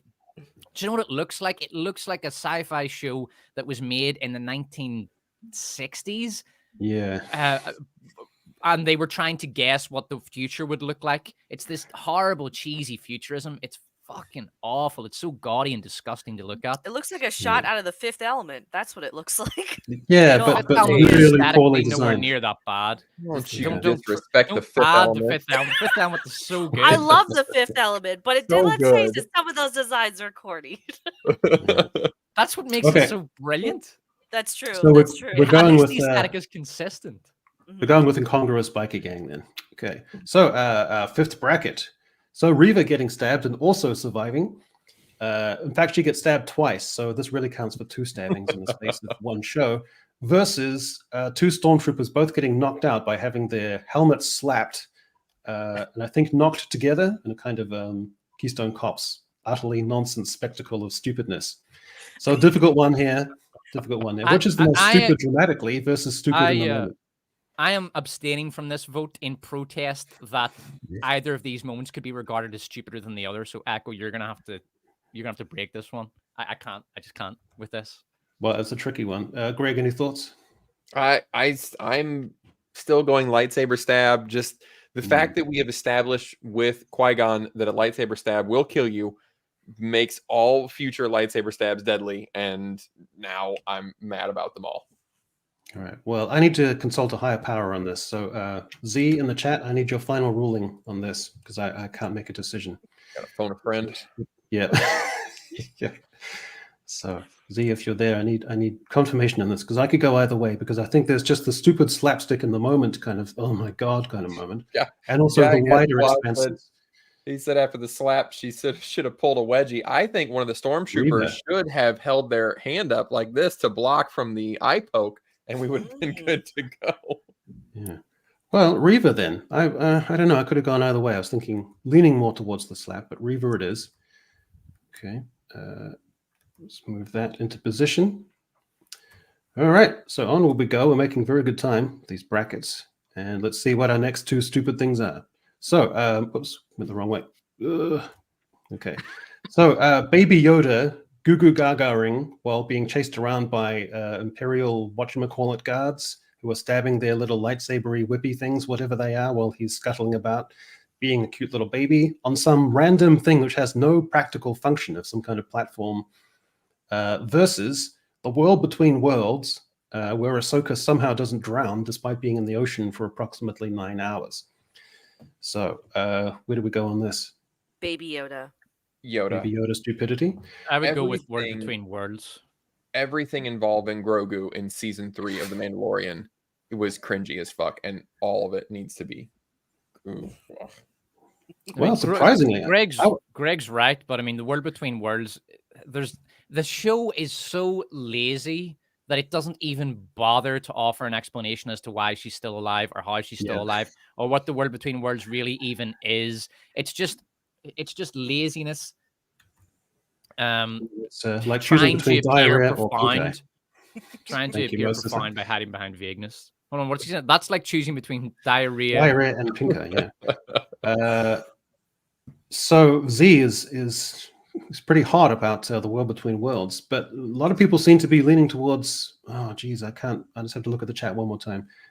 I'm surprised by the amount of Yoda. So we're going Baby Yoda on this. Surprising development. These aren't things that I would have predicted, but that's sports for you, ladies and gentlemen. That's why we love the game. Grogu pisses me off because his physics look so. I mean, you can just tell that he's on a wire and he's just bouncing around. It doesn't even look like he's actually jumping. It was just terrible. It was just horrible.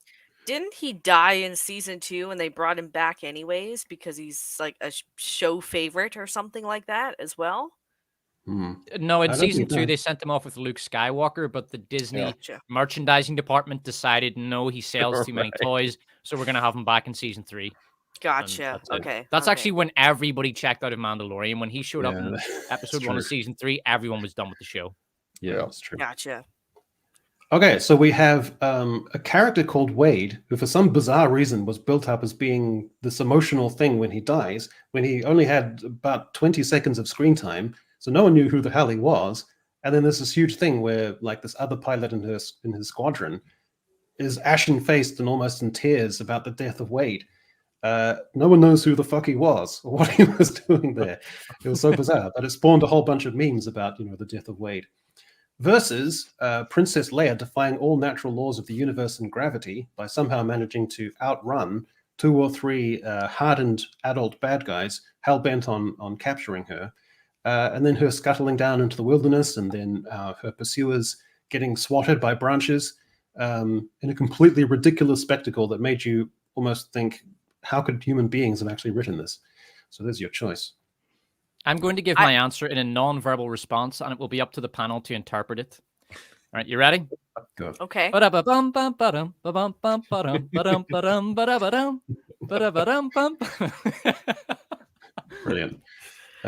That's the Leia run, I'm guessing. The memory of Wade is a blessing. It's true. It's like a Benny Hill sketch. Basically, yeah. I'm going to go with Wade because we've seen enough horror movies where the slow walking killer eventually catches up to the victim when they fall over one time, even though they were clearly 300 yards away.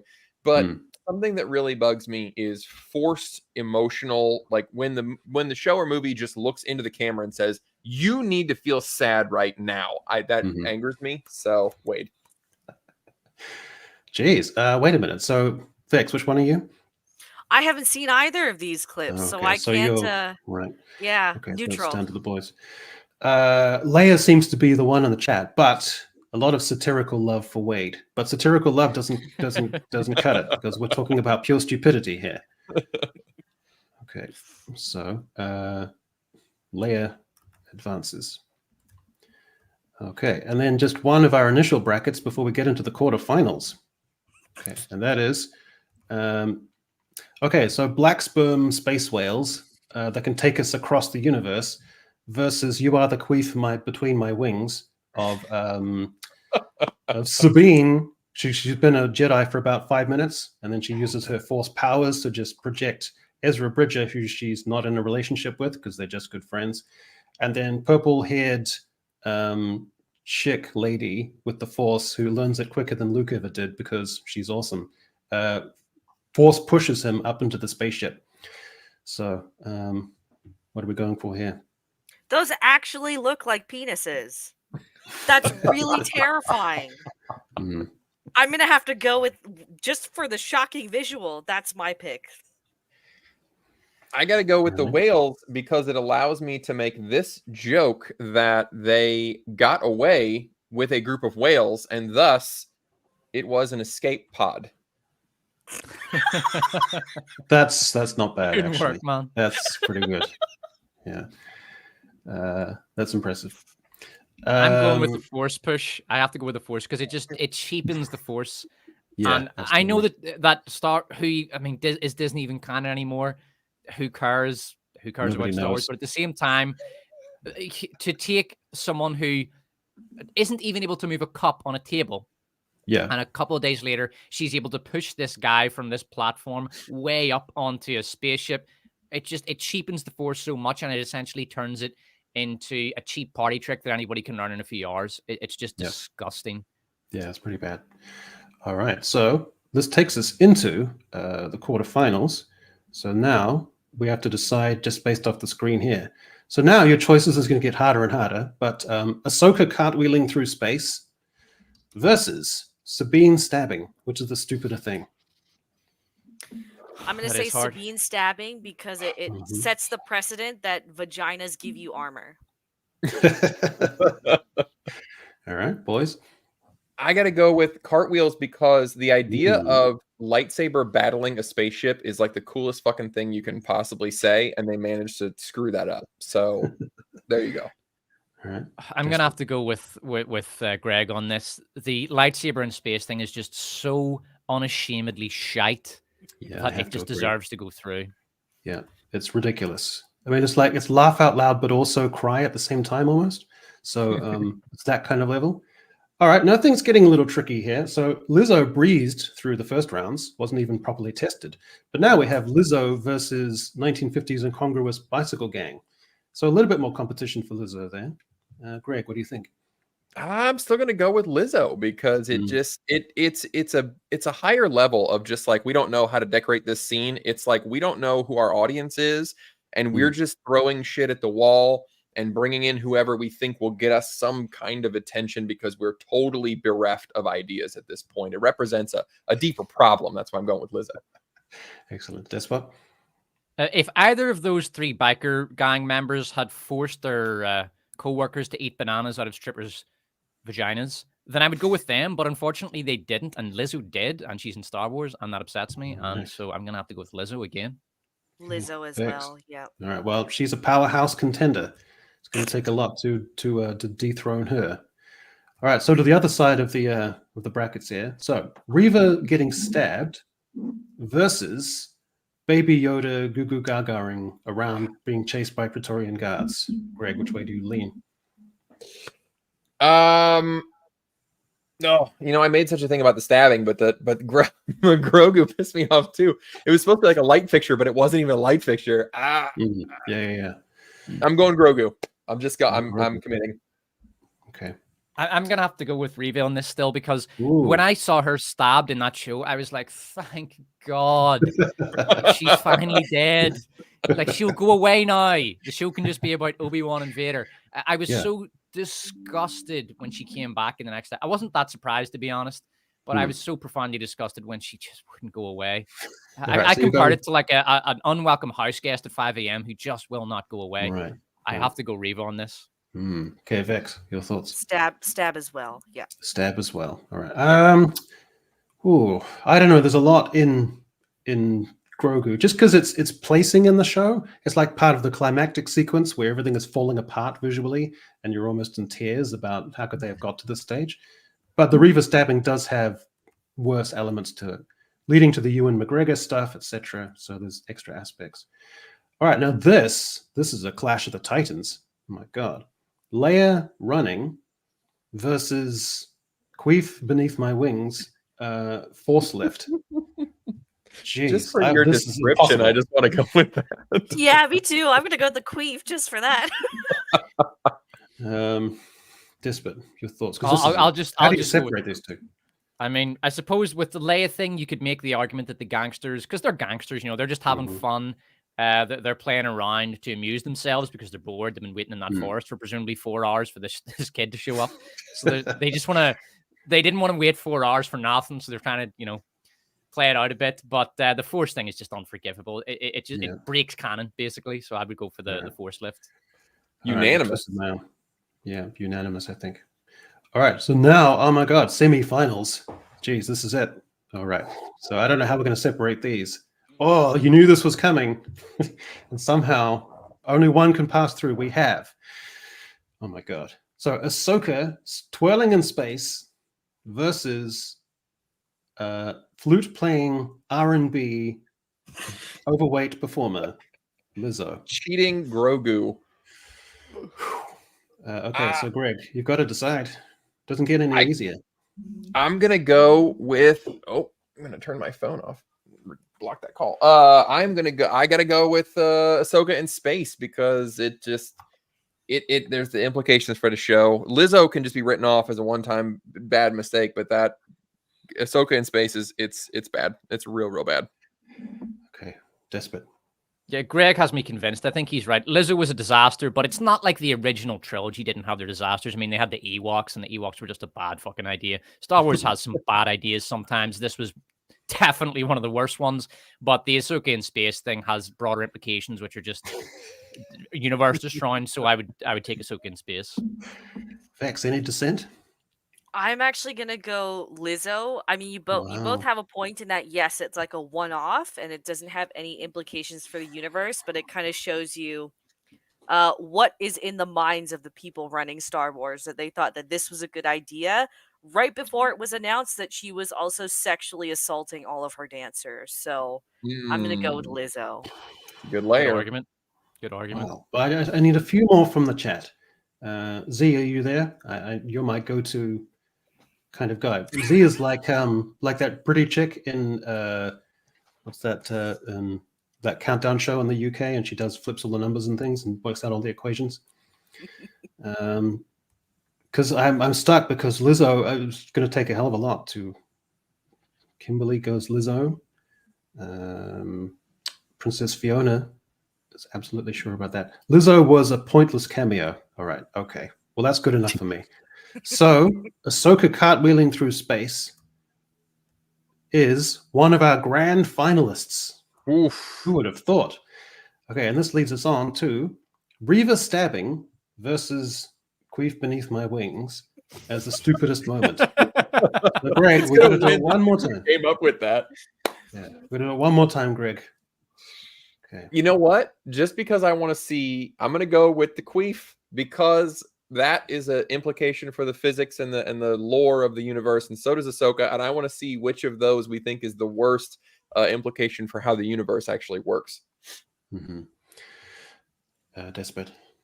I had my belly full of Reva long before that show was over, and I'm just sick of seeing her or hearing about her. So that's enough of Reva now. And we already had a lightsaber stabbing. This is basically just the Sabine Wren lightsaber stabbing in a different form. So we can move on from that and just take the Queef beneath my wings. All right, I think Vex, you'd agree. Yes, I would agree. Yes. All right, this is what it's come down to. Ooh. And it's an Ahsoka show heavy special final here. Okay, so let me put this on the big screen so we can see. Okay, so we have Sokka getting out of her spaceship, which is immobilized in space, somehow having the time to put on a spacesuit, the spacesuit somehow being custom designed to incorporate her head projections, and then her twirling through space in all defiance of gravity and common sense, versus a character that nobody likes, who could barely have any Jedi skills whatsoever, who's gone across the universe, risked 2 galaxies for the sake of a friendship with no romantic attachments at all, 2 characters we don't care about, and then she's using her force powers to hurtle him into the belly of a Star Destroyer. So it comes down to this. And Greg, which way do you lean? Oh, this is a toughie, but I have to. I think that you could maybe come up with like Ahsoka's spacesuit has thrusters and it could hold her down, or maybe the bad guys really are dumb enough and they're greedy enough to want to ram her and get that close. But the Sabine thing, basically saying anybody can have the Force if they try hard enough, really does so much damage to the Star Wars universe and the established lore that I think the long-reaching implications of that's got to be the winner. And because you called it the queef between my wings, as the chat Right. is. It's so good. Despot, last thoughts. So yeah, Greg's right. You could make some sort of argument. You could also possibly even argue that Ahsoka is using the Force to manipulate her spacesuit in space, or to generate gravity between herself and the spaceship, and so she's moving like that. Maybe, although it still doesn't explain why the fighters got so close.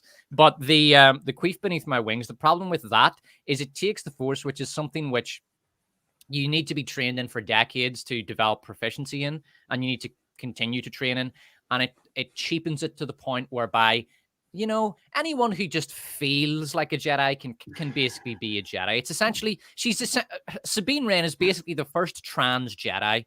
She's a Jedi because she feels like one, and so she has the Force now. It's just wretched.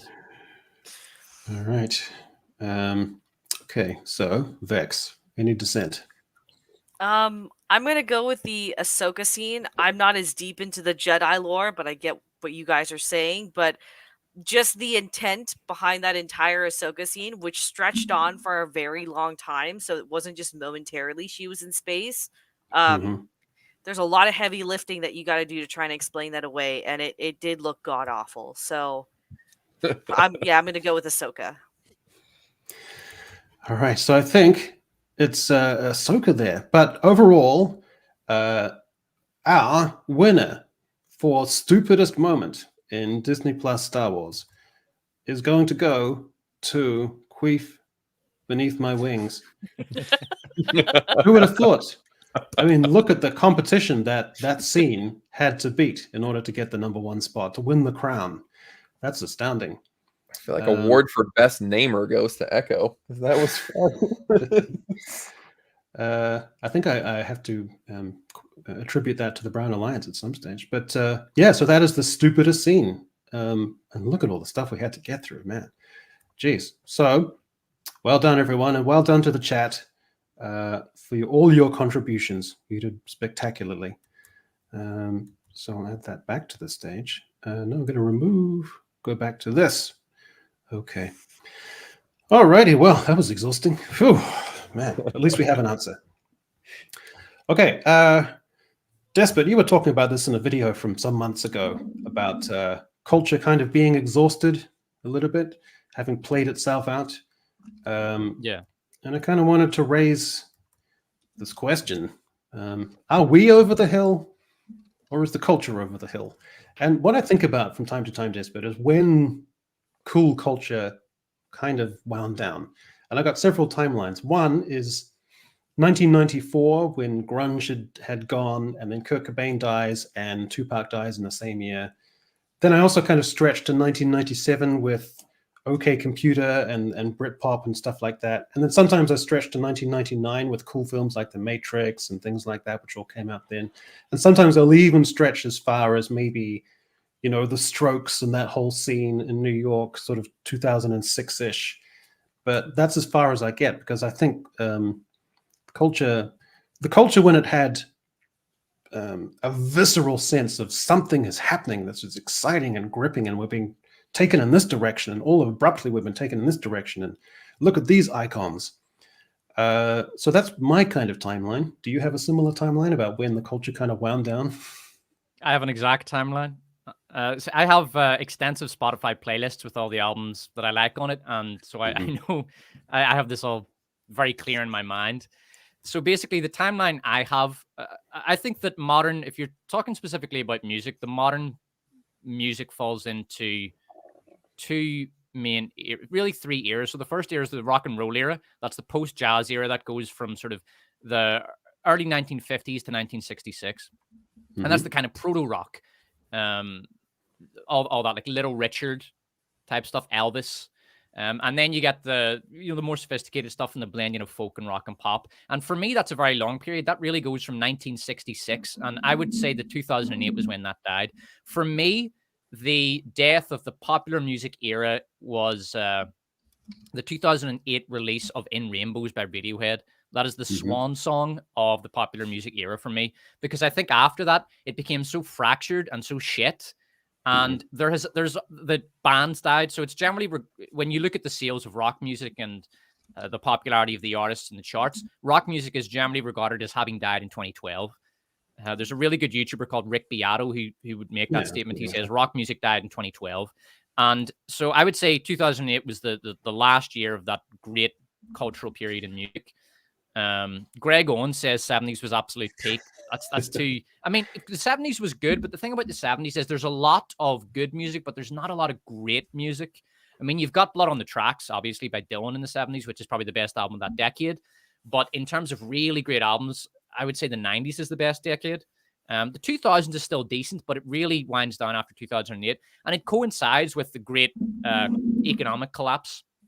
So the housing market burst, the great recession. I think there's a correlation there. Yeah, there is a correlation there. When you look at the music that came out after that, it's dreadful. There's very, very little good stuff happening. And that also was the start of the death of bands. And I think, well, let's look at the culture today. Why are there no great bands anymore? There's a bunch of reasons for it. I mean, culturally, let's think about technology. You just don't need, I mean, I was able to make 2 albums by myself. Now, obviously, I'm a great musician who plays multiple instruments. Not much of a singer, though, I have to admit. But I was able to do this with technology. Like, I'm not a drummer, but I was able to program the drums into my album. And I'm not much of a guitar player. But I was able to use multiple guitars and, layer them all in. And it sounded pretty good. And I even played the bass as well. I'm certainly not a bass player, but I was able to play it enough to get it on the albums. And one person can do all this, so bands aren't as necessary anymore as much as they used to be. That's the technology has rendered them less necessary. And then as well as that, from the management and economic perspective, I think these big corporations and the big record companies prefer single artists because they're easier and cheaper to manage than bands. Bands are a bit of a headache. And then as well as this, the sort of the global homo paradigm that we live in at the minute doesn't really like bands because they have too much of an identity. They don't want, I mean, Noel Gallagher said it best. What the record industry wants today, they want Harry Styles in a dress, holding up a handbag and telling men to buy it, and otherwise just keeping his mouth shut. That's what they want. They don't want a band of British lads in the pub hammered out of their mind on a Tuesday afternoon, which could possibly suggest to people that there is such a thing as an English identity. That's very dangerous. They don't want Blur suggesting that there is such a thing as a British aesthetic that does not involve vast numbers of migrants. Again, very dangerous. So it's like the technology, the economics, and the establishment are all in agreement that bands just shouldn't be a thing anymore. In terms of did culture just die? There's also the mathematics of it. Musically, is there anything left to be stated in the 3-minute song? I was thinking about this recently. There's still great music out there, but it comes from movie soundtracks and video game soundtracks. That seems to be where all the best music's coming from. The 3-minute song as an art form has been creatively exhausted. People ask the question, have all the great songs been written? No, but 99% of them have. Like, that's my honest opinion. I think the last great songwriter was Joanna Newsom, and she was writing songs that were 15, 17, 20 minutes long. And one of the reasons Joanna Newsom was the last great songwriter is because she was the last really innovative one. She was innovating in the only way you could genuinely innovate in an artistically legitimate sense, which was to write these epic symphonic, very long songs. And she was a genius, and America didn't even care. They're more interested in Taylor fucking Swift when they had Joanna Newsom, the greatest artist and the greatest musician of her generation. So for me, musical culture is definitely over the hill. I think there's a lot more potential in movies, and there's a lot of stories to be told.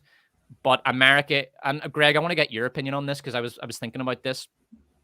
I was thinking that America is in the position now with their movies and TV shows whereby they are refusing to tell their own stories. So you go back to the 90s and you get a lot of smaller and medium scale movies that are telling real stories about real people. Like, you know, Good Will Hunting is the story of the kid that grew up through the foster system and is really struggling in his early adult life. That's a real story. I know it's fictional, but it's real. A lot of people will recognize that story. And there were tons of movies like that in the 90s, and we don't get those anymore. I feel like America has turned into a country which refuses to tell its own stories. Like, do you think that like everything you see coming out of mainstream American movies is just kind of fake and fictional and not related to the stories that are there to be told in modern America? Well, I think we've talked about this with like when we relate it to postmodernism, where I agree with you. Yes, to the short answer, yeah. And I think that part of it is because the folks writing these stories have not lived a lot of their own lives, so they're retelling other people's stories. And you know, I think it goes back to what you're talking about with the music, that a lot of it is so, and I've seen this in the comments, a lot of it is so homogenized and it's so melted at this point that there are not unique stories to tell, like you're talking about with, you know, with Blur and having this unique identity. The problem is modern studios, what we see in Hollywood and we also see in music, are they want everything to be as blended and multicultural as possible. And the issue with that, it sounds cool on the surface, like, yeah, everybody gets represented, but the problem with that is that then there is no distinct identity to anything. It reminds me very much of Disney Wish that came out last year that everybody hated. It didn't really have, there was no identity to that movie whatsoever. There was no real cultural aesthetic to that. There was nothing that was defining about it. It was just very bland. It was very all over the place. And I think that's the issue that we're seeing right now, is that everybody's so concerned with being too individual, because that could be offensive, because you might portray Richard III as, you know, with an able-bodied person. And so everyone's so terrified that no, they're not telling any real stories anymore, because real stories by definition exclude certain people who are not part of that real story. Echo, you seem to have some strong thoughts on this. What do you think? Do you believe that we are culturally exhausted?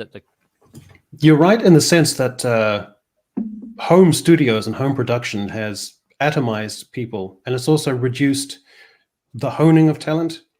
Because back in the day, bands had to hone their talents and skills and then perform live. And performing live, they would learn, if we change the rhythm slightly, it makes girls' hips dance, sway. And if we appeal to the audience with this song, oh no, it's actually this song that people are responding to.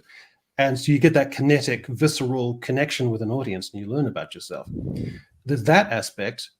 But the other aspect is competitiveness has gone out of creativity. You go all the way through history. The classical musicians in Vienna rivalrously fighting each other for limited space and limited opportunities by having like literal musical competitions where they would take an established known piece on piano and they would have to improvise over it, trying to dazzle everyone in the room. And then you would go through into the 1950s in the smoky parts of Mississippi with people like Mississippi John Hurt and Jelly Roll Morton and all these other musicians who would go into these clubs that are so smoky and almost dangerous, and fight for your position and your reputation by being the better musicians. And then you would go all the way through the 60s, where musicians would relentlessly try and steal each other's girlfriends and relentlessly push each other for production standards in the studios to see if they could one-up each other.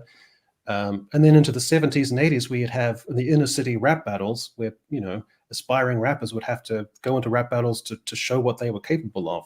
So that sharpening and that honing of talent. So by the time you get to the studio, you're ready to go and you're an established, refined artist. So that's gone.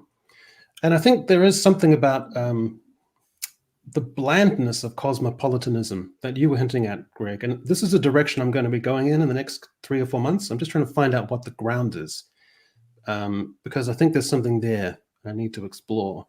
But the other side to this is literature. So there was a period where nothing was like authors used to be cool in the way that indie musicians and indie bands were cool.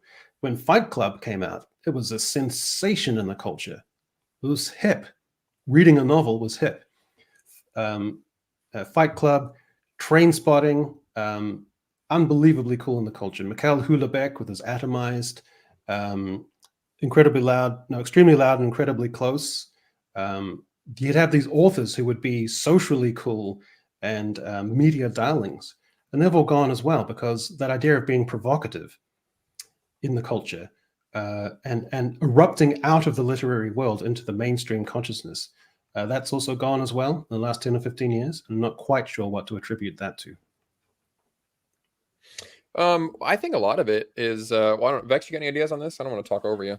No, you're good. I'm just like 2005 is where the cutoff where I just kind of see, because I think I'm a bit younger than all of you guys, but 2005 is kind of where I can distinctly see there's a change across music, like TV, movies, and literature. I feel like just the rise of the internet and technology is probably a lot to blame. Just anyone can be a musician now. Then you've got the whole Napster situation, which was changing the music That's industry true. pretty rapidly, right? And then if you think about, like, everyone can make a film now at any point. When you look at early days of YouTube, people are just putting whatever entertainment on the internet, and people were enjoying that, right? When it comes to literature, it's like any Joe Schmo can just write something and put it on a website. So there's a lot more, and then because people are more used to that quick interface of things, then you kind of have like a slow, steady, like, degradation of like the quality that you see across all of these. And then you get people in Hollywood that are, I think, like you guys said, like some of the comments said, they're telling other people's stories, but they haven't lived anything, because this is also a generation that's used to getting participation trophies or had helicopter parents because of the way they grew up in, the 90s or 80s. So it I feel like technology is probably a lot to blame, but we've also kind of allowed we've allowed money. Like, it used to kind of be, especially in film, like it was a marriage between creativity and money, and you can see that a lot in the 90s. If you just look at how many gems we had in the box office at one time, any given week of the year, right? Um, but now it's just it's just about money, and the creativity's gone, and it's now, who can we hire that will write the script that isn't going to break the bank? Because there aren't you don't look at a film anymore and be like, oh, that's a great script writer or that's a great director kind of deal. It's just whatever fits the agenda and whoever doesn't cost as much. So that's kind of like, 2005, I remember very whenever Kesha got popular is where shit started to hit the fan. Yeah, that's Like, a good call. That's fair enough. it's like everything, just like, even I'll listen to pop, like the top 40, and I'm just like, I heard this 25 years ago. This isn't new at all. And I'm just hearing, like, they're sampling now popular songs from the 80s and 90s and trying to reinvent it, but it's all very it's overly edited. It's too synthesized. Like, there's no character to any of it anymore, because it's very content sterile. also. Yeah, it's content for the sake of content. On top of that is another thing that you can blame the internet for. Yeah, I think with the literature side of it, I think that is a big issue. Like, I know in the fantasy genre right now, as far as literature goes, like Sarah J. Maas is very popular, and she's churning novels out constantly. And at this point, they are the fantasy genre has become mostly smut at this point. It's just it's very sensationalized. It's very fast fashion as far as that goes. And I think that plays into what you're talking about, Echo, here, where you're not seeing anything interesting like these books that you have on display, or any kind of interesting ideas. It's very flashy. I mean, it's quite literally TNA, but in text form. And that's what gets the clicks. That's what's easy to talk about. It's easy to make videos about. It's easy to make TikToks about. And, so authors are going to gravitate to that because that's what's going to help them launch a career. I think that there's also the idea of differences between men and women. I mean, I don't think anyone would suggest that any man could have written A Room of One's Own or no woman could write American Psycho. Yeah, I mean, I think that men bring certain proclivities for the visceral, for the high literary combined with the grotesque, something like Cormac McCarthy's The Road. I think there's a particular type of male energy. I think the intercessions of societal decline and technology, so Kazuo Ishiguro's Never Let Me Go, that kind of thing, or Crash by J.G. Ballard. So there's certain types of male proclivities and energies that I think have been lost in the publishing industry. And it's just a little trail that I want to go down as well. But yeah, so that's kind of where we're at there. So we're just going to play a very short and kind of truncated and a little bit silly culture war, which is only going to have one question. So I'll roll the thing.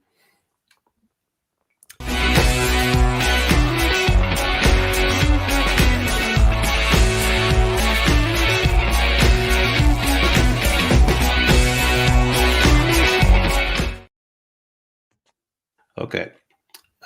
So this is one question, and this is only for Despot and Greg. Okay, so you'll each have 30 seconds to give your very best interpretation or understanding as the best you possibly can for this tweet from Vex. All right, so using all the context that you have, all the background knowledge you have, and your ability to just dick around and try the best you can to pretend you know what you're talking about.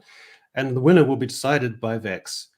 Okay, so me listening to an OF star say she hates having BFs that watch PR0NZ on at whatever right now. Okay, so Greg, your best attempt at describing what the context of this is. For the American viewers, what is a Z? We don't know what that. We're not sure what that is. That entire. I'm trying not to get censored by the Twitter bots, but it's that word is for spicy adult content of the X-rated kind. Okay. Well, you gave him too much context, Vex. Come on, I'm trying to make it Well, happen. I mean, okay, bonus points if you know what the screenshot is from. Okay, yeah, Looks exactly. looks like Greg, are you RDR2. ready to make an attempt? What am I supposed to be doing here? I'm just interpreting it? Yeah, as best you can, because I read this tweet and I literally had no context whatsoever. I had nothing to grab onto. I'm this old and over the hill. I had no idea what she was talking about. So I want you to have your best attempt with no prior knowledge to say what this could possibly be about.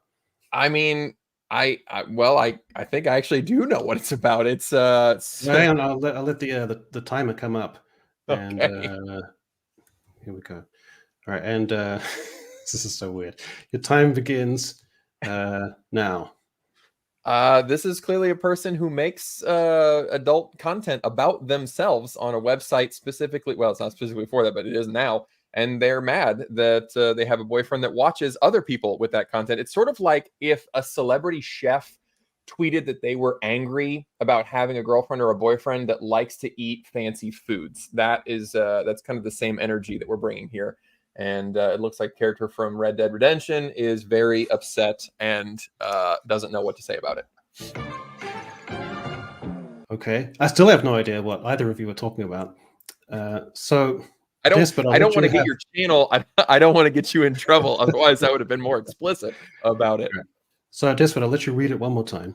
Me listening to an OF star say she hates having BFs that watch PR0NZ on at whatever right now with accompanying illustration. Are you ready to give your best? I think I've got what Vex is getting at. Yes. Okay. Well, your time begins now. All right, so during the Irish literary revival, it became very chic and very fashionable to talk about Cuchulainn and the great Irish heroes of Irish mythology. And when James Joyce was writing Ulysses, he would describe scenes where his character, Stephen Dedalus, was taking shits and how many times a day he would fart and stuff like that. And he did this to lampoon and make fun and satirize the seriousness and the epicness. He wanted to write about the everyday, the dull, but make it brilliant. And I think what Vex is saying is that we need that to bring that back into culture. We need guys masturbating over pornography in movies and stuff like that. It's a great point. Okay. Now, literally, I have so little context that could plausibly be just as good as an answer as Greg's. So, Vex, so tell us, who was closest? Greg was closer, but Despot had the better answer. Agreed. So what is this about, Vex? What the hell are you talking about? Okay, so there's a channel on YouTube called Whatever, and it's called the Whatever Podcast. And it's a guy, and he hosts a panel of usually like 5 to 12 people. Worst fucking content on the internet. Oh my god, I can just turn my Greg, brain off to it. That's why. Jesus. Do you know what I want? I want to just watch Greg in a room forced to watch that shit for 3 hours. It would be great. You know, I love the fucking Manosphere so much. It doesn't make me ragey at all. And sorry, Vex, you go right ahead. I have to control myself. You're good. Motherfuckers. You know what? It's non-pop culture, and I can just turn my brain off to it. So sometimes you need some of that, right? But yeah, it's a dating and lifestyle podcast, and usually he has a lot of women that are OnlyFans stars and whatnot on the panel. Very left-leaning, very progressive as well. So there was a woman on who claimed to be a virgin, but she made OnlyFans content.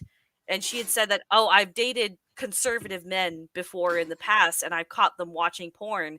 And I've caught them watching porn, and I don't like the fact that they watch it. And then everyone just kind of looks at her, but you make pornographic content. How can you say that?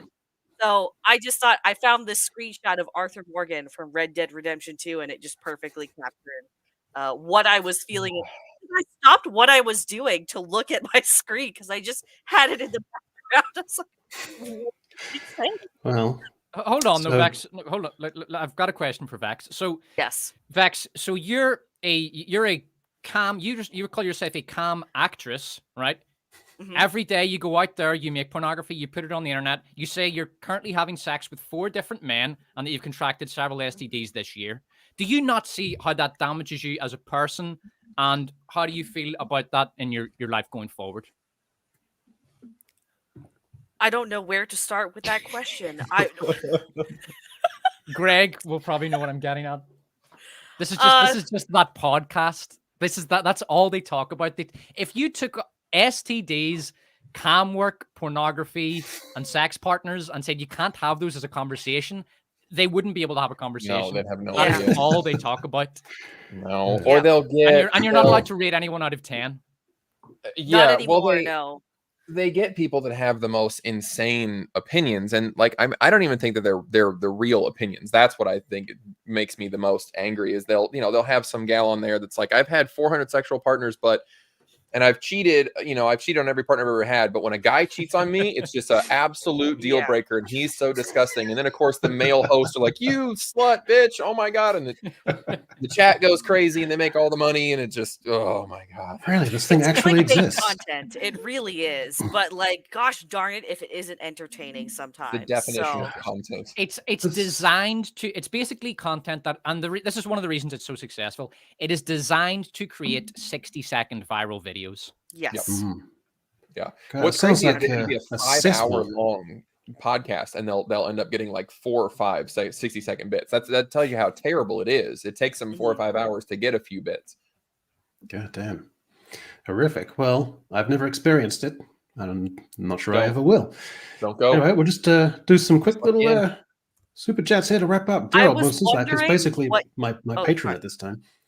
She, open parentheses, it, her, insert pronoun here, close parentheses, looks like female Robert Plant, circa 1979. Well, what she is that? Is that Dua Lipa? Who's Mo referring to? No, the vaginal discharge you had on the screen. Yeah. Okay, yeah. Looks like Robert Plant. Robert Plant after a long struggle with drugs. Yeah, I feel like that's a disservice to Robert Plant in all honesty, making By the way, Vex, what is that screenshot? What do you mean? What, like, that's on the screen right now? Yeah, what's that from? It's from Red Dead Redemption 2. Okay. It's quite good. It's quite good. I thought that was a movie. Oh, it's honestly just story-wise one of the best games you will ever play. Like, that's you'll actually fall in love with a character with how well that entire game is written. It's beautiful. Highly recommend. I might watch because you can watch those movies on YouTube. They just compile them together. I might do that. Yeah. Don't fall in love with Arthur though. It ends badly. My dear fellow Kiwi, Britons, hope you're enjoying Waitangi Day. Waitangi Day here in New Zealand, so I hope Britons is curled up with a nice cuppa. Vonnegut's Harrison Bergeron, almost 2024 reality. I think I know this story. Harrison Bergeron. That's something to do with the, what is that? All I remember is the ball bearings from the shotgun pellets. I'll talk to you again about that at some stage because I It's right on the tip of my tongue. Daneska for €2. Everything woke turns to shit! Exclamation mark. Yeah. Although, as Argylle demonstrates, you don't need to be woke to be shit. That's true as well. Ugh, so disappointed. And dear old Mo again, just with Ahsoka, it's not close. Well, that's how it turned out in the end. Lizzo somehow pushed aside. Who would have dreamt? I know. Who would have been able to achieve that? I mean, pushing Lizzo aside. Excellent. You guys got to have some serious upper body strength. Oh, we got even more. So we got Lizzo, even if she wasn't in Star Wars. Yeah, I guess so. Just by default of being Lizzo. She's the winner or loser. So that's from Moses Lack again. And again, my patron Mo. That's like choosing between diarrhea or pink eye. We had that one from before. True. Tisk should have been space whales because it supports Reaper's theory that Dave Filoni is really a GHEY fish. Lizzo for the win, I hope. Well, your hopes were dashed, I'm afraid. Well, space whales didn't get much attention. I thought there'd be more there, but there you go. And again from Mo. Also, everything feels like a copy of a copy. Well, absolutely. That's what we're talking about with the kind of death of culture at the moment. I mean, music certainly feels like a copy of a copy of a copy. Even the good stuff, you're like, well, you know, Vax made the point. You've kind of heard it 25 years ago. Exactly, yeah. Well, that's about it for Echo Chamberlain live stream number 5. So all that remains, all that remains is for me to get this last comment off and to thank my guests. Vex, the bit of ASMR there. Vex, the queen of the internet. You took on the Canadian government and you won. So kudos to you.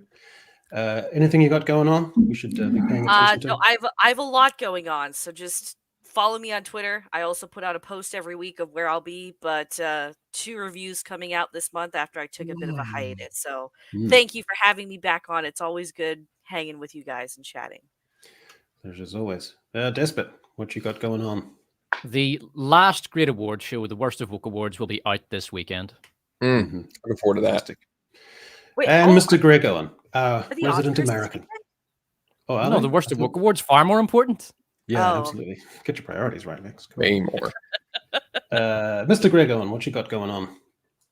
This week, I think I'm going to make a video about that Avatar thing with the sexism. Just a short one, but I think as soon as we're done here, I'm going to finish up editing, and I'm making a video. You've probably never heard this, but I'm making a video about all of the issues that Disney is facing as a company and why they have such problems. It's a very original idea that not a lot of people are talking about. It's very niche, so I'm going to be taking a unique stance on that one. That's coming up this week. All right. Well, we've all been there. So that's it. So it just remains for me to thank everyone in the chat for their vivid and contentious contributions to the Star Wars Stupidest moment. And that's it for today. So Kakitia no, and Harira, and goodbye, everyone. Bye-bye. Thanks, everybody in the chat.